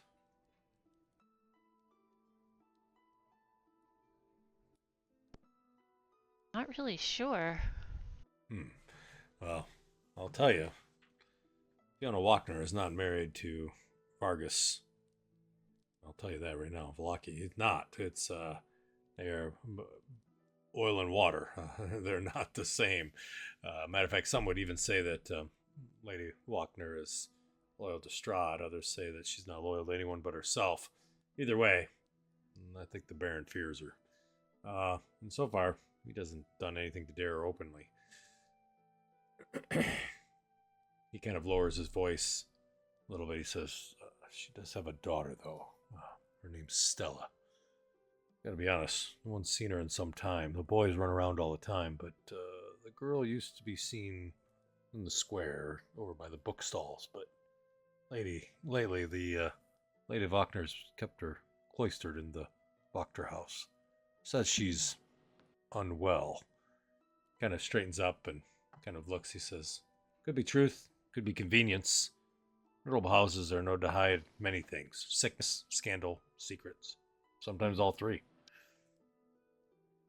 Interesting. That's good information. Maybe we can leverage this to see about getting her to help us. But we are wanting to meet with the Baron today. Is there anything we should be made aware of? Anything we should avoid saying, or any sort of alternative ulterior motives the Baron has. Any advice?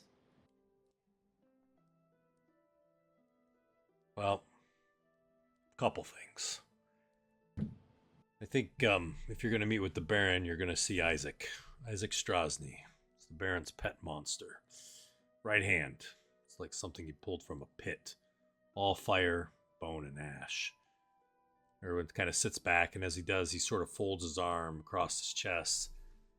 His jaw is tight. He says, the only answer's to the Baron. He enjoys pain more than wine. Stronger than a bear, quick as a whip. I've seen him lift a man with one hand and tear him apart. Just be careful. Many have tried to test his strength. Kind of looks over at everybody. Everyone has failed. Says, but if you ever find yourself facing the Baron as you say you would like to, it's best to wear your brightest smiles. Also, your most polished words. He's a man who believes his name is the sun, and he keeps the mists at bay. Remind him of that. You'll likely keep him farther than you would with the truth. Kind of reaches down and grabs his cup and stirs it twice. Looks to you, brings it up to his lips, and he says, he doesn't hear questions. He only hears compliments that sound like prayers. So he takes a sip. So you're telling me to kiss his ass? Big boisterous sort of laughter comes across. As he does, you can see the people in there sort of look, and he says, this one's the jokester. And sort of sets the cup down. Yes, it's all about ass.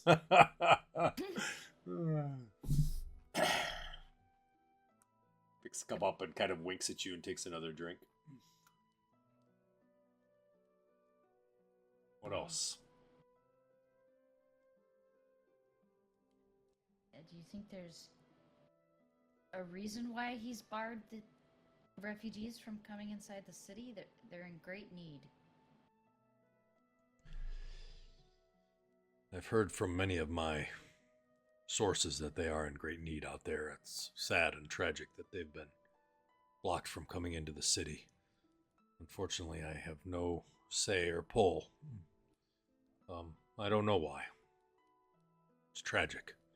But I hear that Barovia has finally broken the siege and things are returning to normal. Is that true?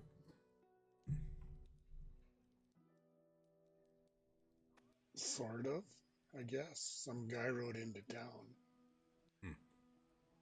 I've heard that. and said they weren't going to attack anymore, but I don't know what that means. Almost let out a decree, I heard. Unfortunately, the burgomaster has died. I am very sorry, Lady Kolyana. He nods. She looks and she says, how do you know my name?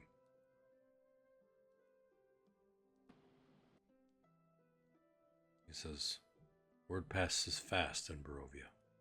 He says, don't worry, your secret's safe with me. Of course, my wife knows, Danica. No one else. She says, I guess that's okay.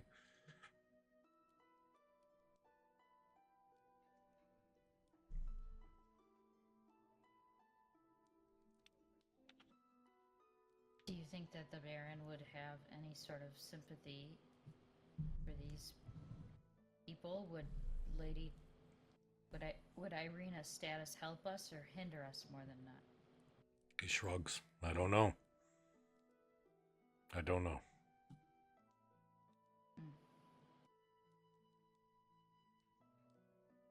There was a woman by the name of Wilhelmina.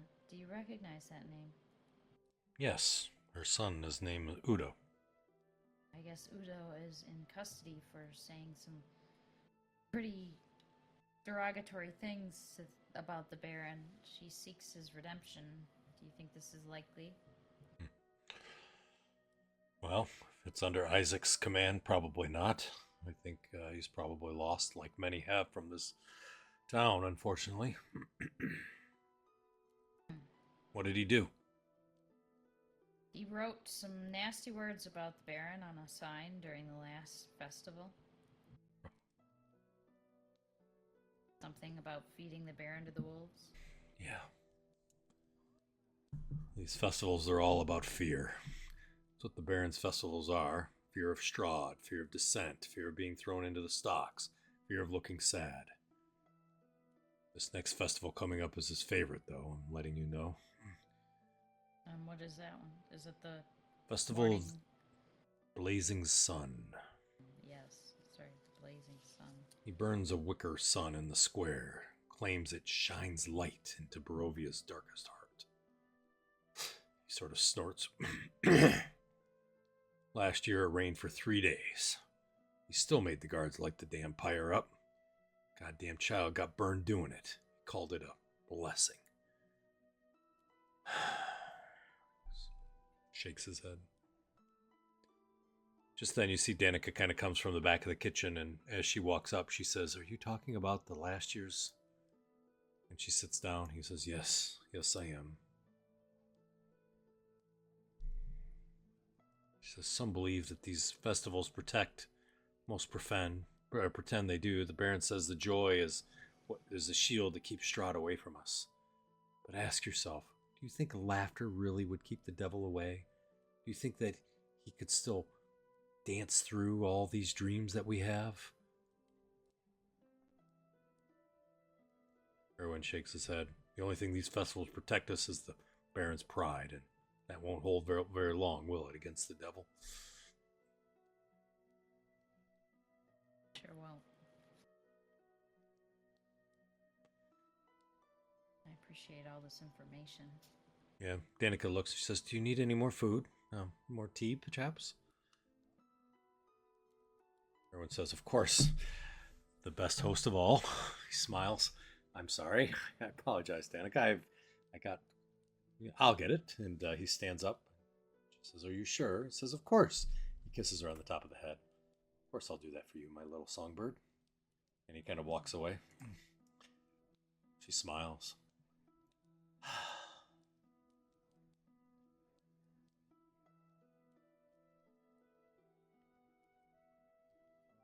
Thank you So. for that information. That'll be very helpful. Does the Baron see people this early? Can we go there next, or do you advise we wait until the afternoon? She says, "I don't think he takes audiences. I think it'll be tough for you to get to see him, to be honest. You can try, I suppose. I've never tried to really talk to him. Erwin, do you think he'll see?" And Erwin comes up, and you can see he has more potatoes. He sets them down on the table. "I suppose you could try. I'm not sure."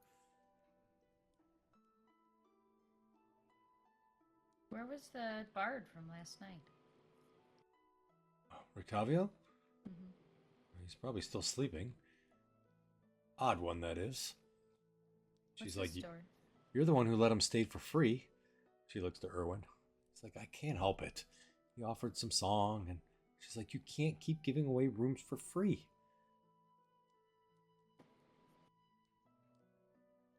What's his story? It's a good question. Claims to be a carnival ringmaster. Came in. Like we said, no instrument. You heard him last night. He talks louder than a festival crier, and he laughs at his own stories, but everybody loves him. We're still trying to decide whether we do or not. Danica says, "You are. I'm not sure I do."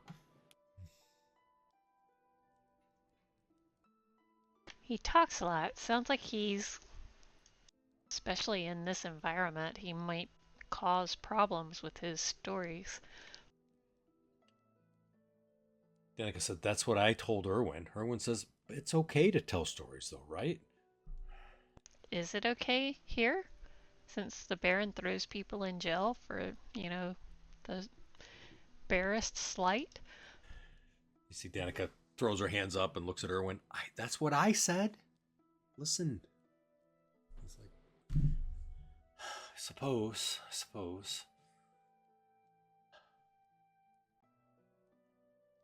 I guess. Just then you hear the door above open up as both of them look up very quickly, almost as if like the cat got caught with the cat in the bag, right? And you see he comes walking out and he stretches, he goes, he kind of rotates back and forth. "Morning, folks." He starts to make his way down the steps. Ah, boy. Good morning, good morning. Boy, I slept in a little bit. It was loud, and man, oh man, the smell today. Woo! Wafting through the walls, something was stinky. I gotta tell you, I'm not sure what that is, but you better figure it out. You got something going pretty bad in the walls there, Irwi. He says, I'll look into it. I don't smell anything at all. Nothing at all. Nope. Whew, stinky, stinky. Hey, Erwin, you got my stuff for me? Yeah. Hang on one second. Erwin gets up. Good to see you this morning. He's like, yeah, you too, buddy.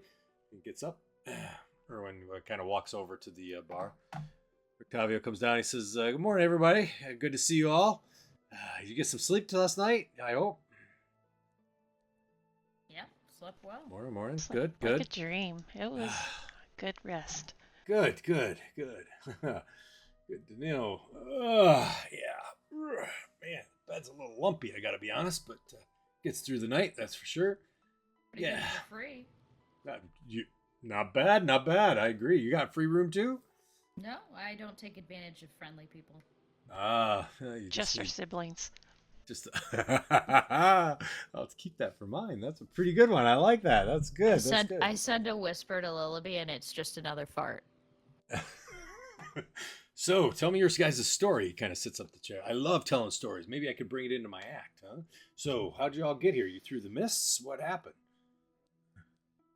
Oh, I hear you're a ringmaster. I am a ringmaster. Carnival ringmaster, a matter of fact. Where's the circus? Where's the carnival? I came through the mists. Just like you, I suppose, since there's no gnomes in this area. As you can tell, he kind of reaches up, touches his ears. Half elf. Yeah, I see that. How long have you been here from the mists? Oh, a day or two. Not that long. Just recently arrived. Trying to figure out where I'm going and what's going on. So, How did you get here? I got sucked in, just like you guys, probably, right? One day I'm here, one day I'm not. I guess I don't know. It's interesting. Huh. Yeah. Where's your monkey? Oh, staying with the big guy. The big guy. Yeah. Who's the big guy? Yeah, a friend of mine. Yeah, no big deal. Yeah. So, you a traveling troupe. Y'all do like a dance and song or something. Like, what you got?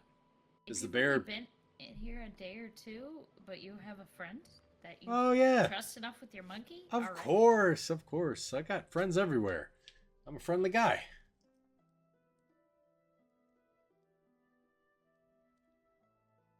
Huh. Don't you think? I mean, you seem quite friendly. So Well, thank you. You too. You have friends, right? Look, you made a friend. He points. He says, what's her name? It's Ireena. she wants you to know her name. I'll let you say her name. Ireena looks and she says, my name's Ireena. Ireena. What a beautiful name. He comes over and he takes the hat and he sort of kind of dips down with the hat and takes her hand and kisses the top of it. It's a pleasure to meet you. He sits down next to Fozzie, says, excuse me. So, Ireena, where are you from? She says, Barovia. He says, and how did you meet all these people? Tell me. She looks, she says, you ask them, don't ask me.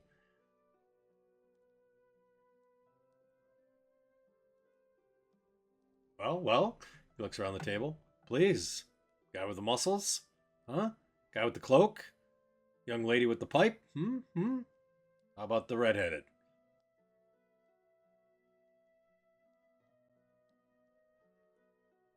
Well, we're siblings, you see, and we met Ireena because we came, as you guessed, from the mists upon the city of Barovia mid-siege, and we assisted their city with the siege.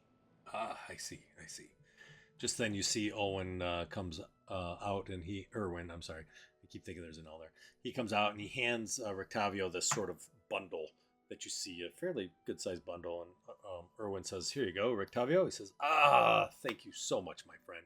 I apologize. It sounds like a great story, but unfortunately, I have to go. I have to take care of this. So It's a pleasure to meet all of you. I look forward to sharing stories again tonight. And please, if if you have anything exciting today, anything that can help me with my stories, I'd love to hear it tonight.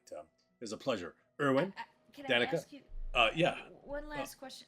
Do you intend on going home, or are you happy here? Because we want to go home, so that's what we're trying to find. I see.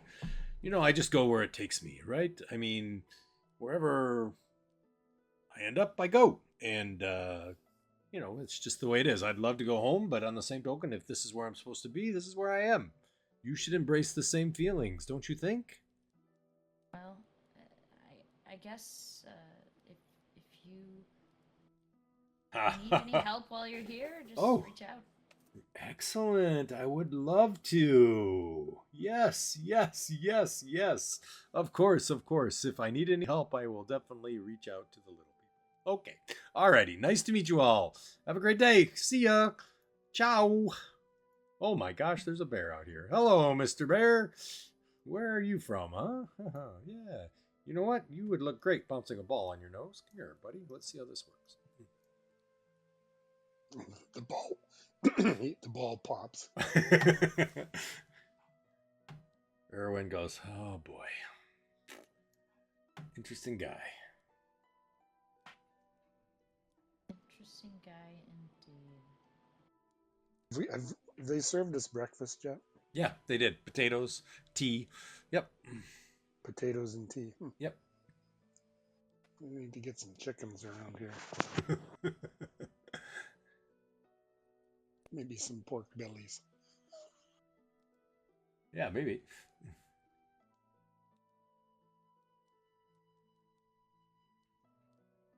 Did those Vector boys get home safe last night? Yes. Ireena, I'm sorry, Ireena. Lilby, you were told that about 5 in the morning or so, they kind of got up and sort of stumbled away and made their way down the path towards into the middle of the city and seemed to go into some house, which looked like a large house, which you assume is the Vector house.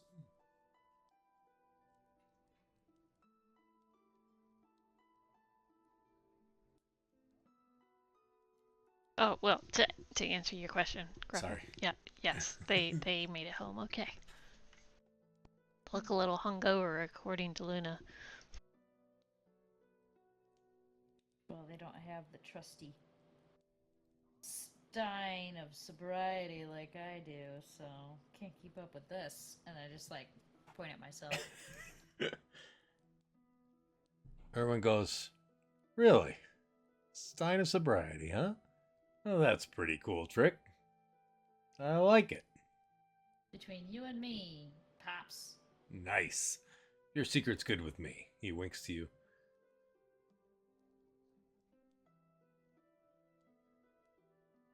Well, once you guys are done eating, I think we've got a lot on the to-do list today.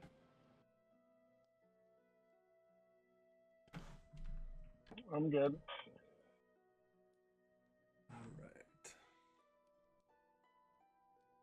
Try to get a meeting with Baron or get the doll first, or? Well, I think we're here to talk to the Baron, but how long do you think it would take to go shopping for a doll? Madame Ava was not a very straightforward woman. It seems like a straightforward task, but I can only imagine that there's more to it than that.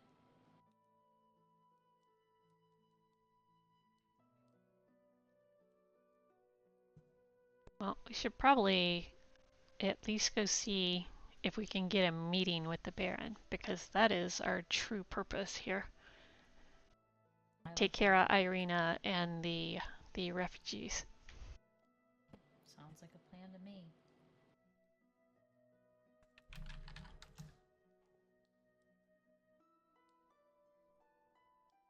When we're done with breakfast, we'll head right over there.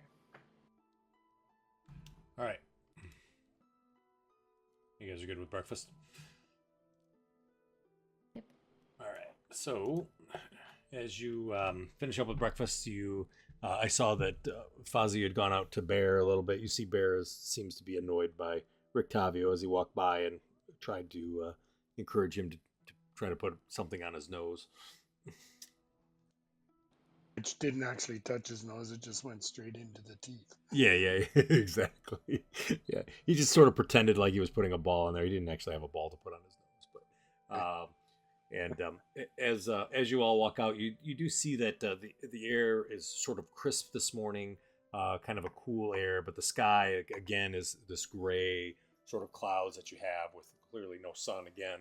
And you do see out in the street that there are some kind of people moving about in the streets. There, some town folk that you see they're moving around. They seem to be fairly quiet. Their heads are lowered as they're walking about. Seem to be moving from business to business as they're there. As we're like walking to the Baron's like mansion, I'm just gonna reiterate like coaching points on how to present yourself to the Baron based on the information that we've gathered so far. Like, have a big smile on your face. Talk about how wonderful this place is and how amazing the city is and how beautiful everything is and how happy you are to be there, and that compliment something about the way he looks. And I just keep going on and on. So as you're kind of going through that whole sort of diatribe of what to do and kind of reminding everyone, you suddenly see the people that are walking amongst you, they all sort of stop walking and everyone sort of freezes, and you can hear the sharp whinny of a horse off into the distance. And off to the southern lane, kind of where you were going to start heading, you see a small procession heading your way. At the front of it is a barrel-chested man with slick blonde hair and a crimson cloak rides a chestnutted horse. Behind him, 2 mastiffs stalk alongside. A banner hangs from his saddle bearing a blazing sun, and 3 guards march behind him. And in front, towering, is a man with a monstrous, smoldering, fiendish arm, dragging sparks with each footfall.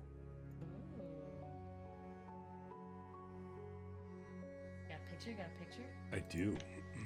Oh, that sounds like Isaac, doesn't it? Yep. So that's the guy that's in the front. The horse halts suddenly. In the mud below lies an elderly woman in rags. You immediately recognize it's Wilmina Rictavio. Her cheek is scraped, her arm is trembling, her hand still outstretched from trying to stop her fall, as her cane is across the road, sitting on the other side. Izek Strazni slowly turns, his devil arm still half raised, his lip curls in a sign of satisfaction, and you see mud clings to the hem of the Baron's cloak. You see the Baron, which I will share with you.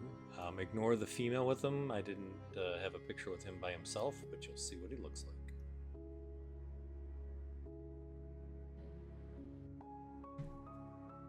It's the one on the right, in case you're curious.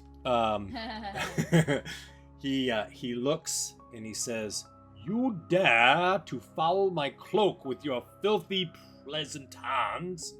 He sneers as he looks down from the horse, raising his gloved hand to hush the crowd.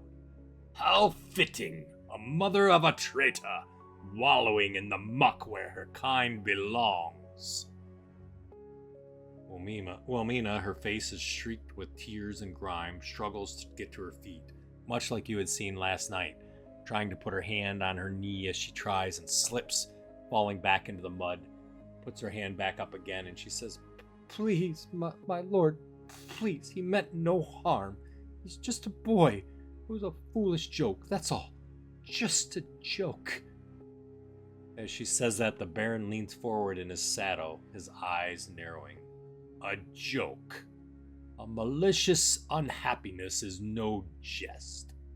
He spreads like rot in wood, like rot that must be carved out. Your son is being rehabilitated, and perhaps you should join him." He snaps his fingers at Isaac. "Into the stocks! Few days of joyless weather ought to tighten her tongue." Isaac strides forward. His fiend arm is sparking faintly in the light. He grabs Wilmina with the collar with a brutal jerk. She cries out, "Ah!" as he hauls her upright and flings her towards the waiting guards. The guard sees her roughly. Please, please, let him go. He's all I have. Please, please, please don't take me. Please don't. No one moves in the crowd. Everyone looks. Even the mastiffs sort of watch him passively. I'm gonna look at my group, and I'm gonna do a message to Willoughby. Should we intervene? How many people are guards? Does it look like are around? 3 guards, 2 mastiffs, the Baron, and Isaac. And with the message cantrip, it's 120 feet, and I point towards a creature within range and I whisper a message. The target and only the target hears the message and can reply in a whisper that only I can hear. Forever will be broken by. You can reply to this message. So, as you say that, you hear the Baron sort of raises his arms up, one hand, looking at the crowd that's all watching me. He says, "Let this be a lesson to all of you. The devil's hand is long, but our joy shall overcome his shadow. Together, through festivity and faith, we shall burn away the gloom."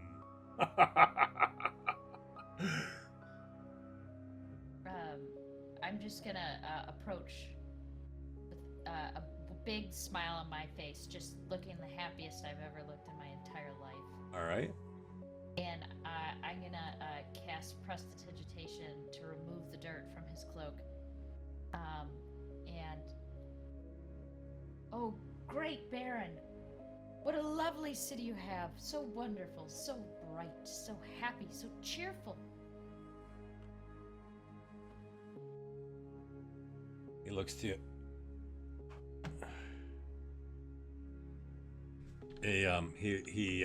You prestidigitate it off the dirt. Yep, the dirt, and then go ahead and make your roll. Were you gonna roll? I thought you were rolling persuasion. I'm sorry. Oh, I was just saying. I just look very happy. And okay. And I just compliment the city and I compliment him. Got it. I'm sorry.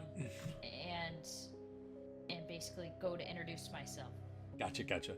I'll have you roll a persuasion roll then. I'm sorry. I apologize. That's what I meant. I got distracted for a second. As you do that, what's the rest of the group doing? I told you what I'm doing. I got it. Yep. Bear walks over and gets between the Baron and the lady on mud-covered lady. Okay, she's being held by the guards, but that's okay. Yep, you can definitely do that. So you see the bear kind of moves around. And let me see. Grab it. I got it. How about you, Rip? I guess I'll just get ready to defend the bear. Okay, got it. So he looks to you and he says, "Ah, someone who understands the importance of the town of Vallaki. You are new here, aren't you? My little friend, what is your name?" Oh, and I do a little trill on my little pipe that I have, and it's like a jaunty little happy little tune. My name's Grappip. Ah, Grappip. And I see you have friends with you as well. Yes.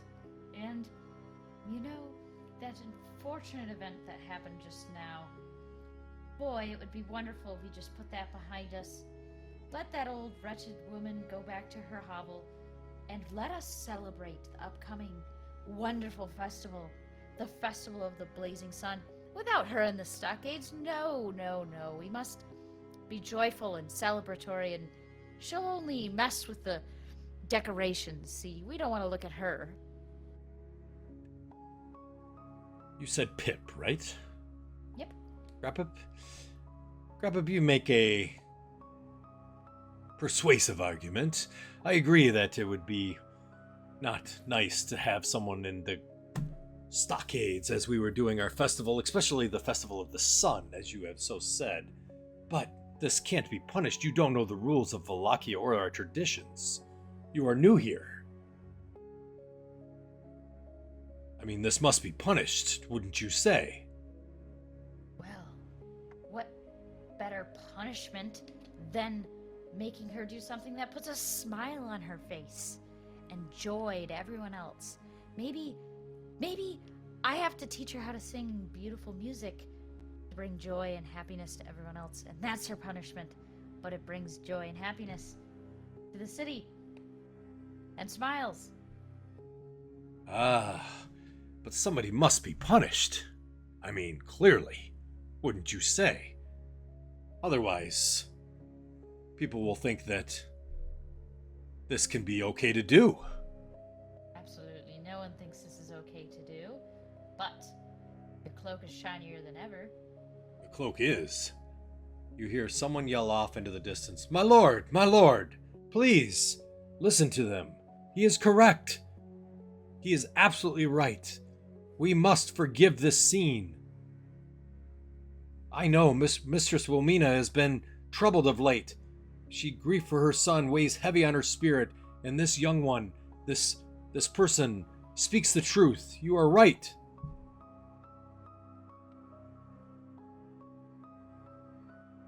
As you look, you see a gentleman, an older gentleman comes walking through the crowd. He's dressed in what appears to be some sort of a cleric cloak, as he does, and he says, now, please, allow me to tend to her, Baron.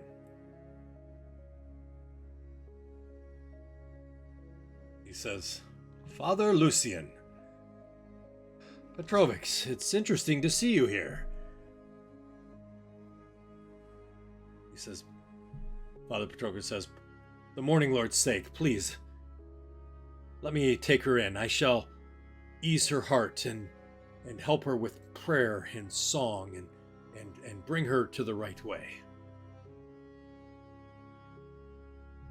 You see the Baron scowls for a second, looking around, and he says, Ah, Father Lucian, of course. Ever the balm of the wounded spirit. Very well, very well.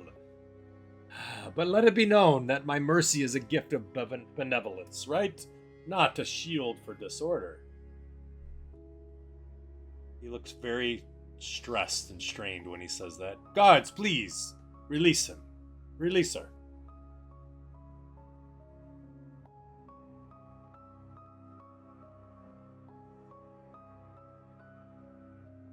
You can take this pip with you and teach them the ways, Father Petrovich. He says, of course. They are new to the town, aren't they? Indeed.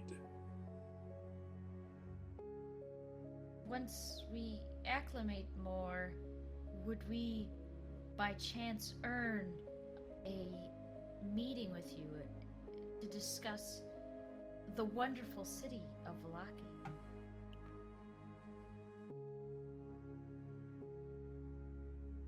He looks to you and he says, you would have to be someone of great importance to be able to meet with someone of my stature and my standing.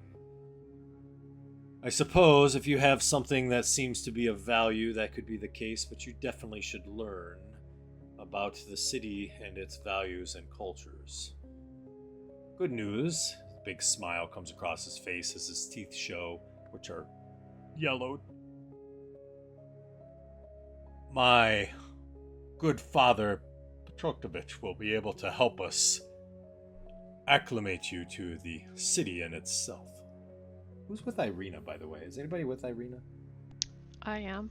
Okay, gotcha. I didn't know if anybody was standing next to her. So she's kind of standing where you are, and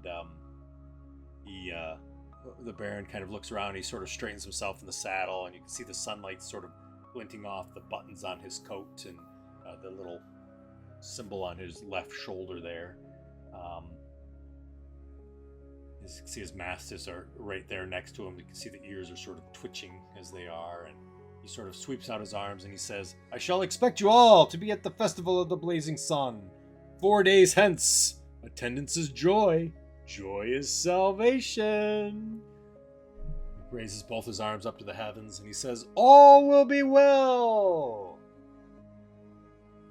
All will be well. Exactly. And after about a second or so, as you say it, you hear the people, everyone around, all sort of force their mouths into what looks like a smile, like painted masks.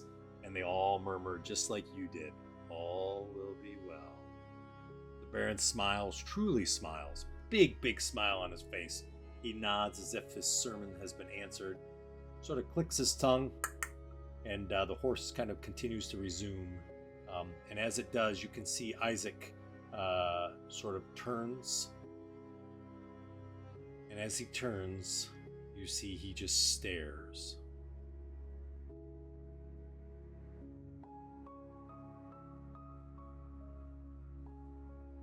At all of us? No. At you, Lullaby. At me? Well, you think it's you. Oh. I'm like shocked, and then I turn and can I tell if he's looking at Ireena instead? Insight?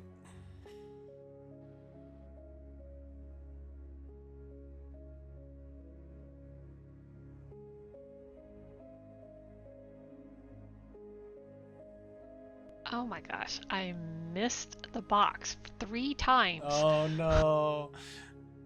Alright. It seems harder to hit now, doesn't it? Or is it just Does it? It may be. I don't know. It could be. I miss it more than I hit it now. Do you? When I do the single thing. Yeah, I do. All right. It may be me. No, Maybe it's me. well. The good news is like I said, the fix is coming. It's gonna be here. You can drop them anywhere. So it's gonna be exciting. I can't wait. We're gonna have dice everywhere. I have so many jokes and I keep to myself. I love it.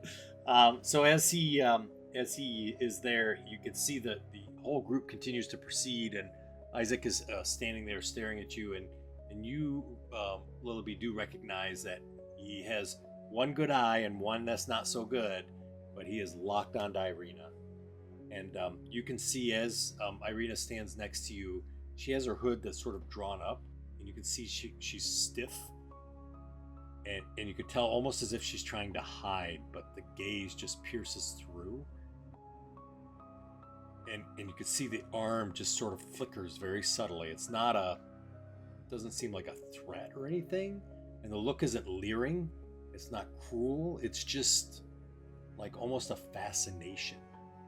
Like he's just like enthralled. And you feel like the moment just stretches forever. And then suddenly he turns very quickly and follows the Baron down the street. As they walk by, everybody starts to walk a little bit and goes back to what they normally did. You guys kind of come back. Wilhelmina says, "Oh my gosh, thank you," and she goes over and gives the priest a hug. Ireena, are you okay? You see she exhales. You see her hands are shaking. She says, He knew me. I don't know how, but he knew me. I can feel it. You can see her jaws tight. She continues to shake, almost now like that adrenaline, right, where you just like can't stop shaking. Whole body sort of shaking as she's just standing there. He knew me.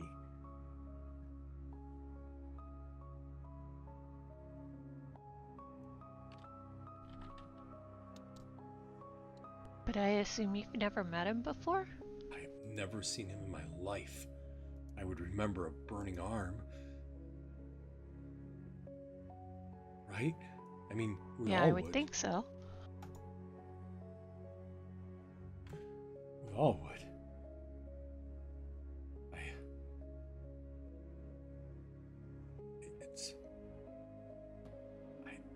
I don't know what that means. Did he cast a spell or anything on you? Or it was just the feeling that he knew you? No, he bore in my soul, I felt like. Oh. Didn't you feel that? No, he was like he is looking right through me.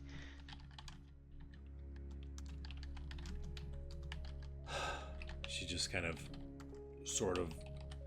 shivers again and kind of looks, and she says, I'm fine. I'm better now. Where are we at? Where are we going? Well, maybe we should speak to this priest over here. You see the priestess sort of holding Wilhelmina, and she's kind of talking to him briefly as you guys are there. You guys kind of walk over. Hey, Pip, didn't we have to speak with someone at the church? Yes, this is the priest. As you walk over, he says, "Hi, I'm Father Lucian I'm not gonna say it. Petrovich. He says, I'm the priest of St. Andrew's Church. It's nice to meet you guys. Thank Well you. met. You as well. Thank you for protecting Wilhelmina. That was very kind to Pip, right? Yes.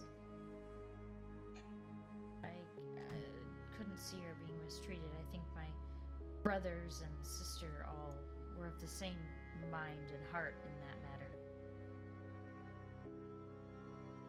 Well, I'm glad you helped them.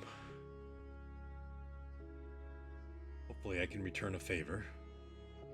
I'd love to speak more with you in a more secure location. I couldn't agree with you more. I'd like to speak with you as well.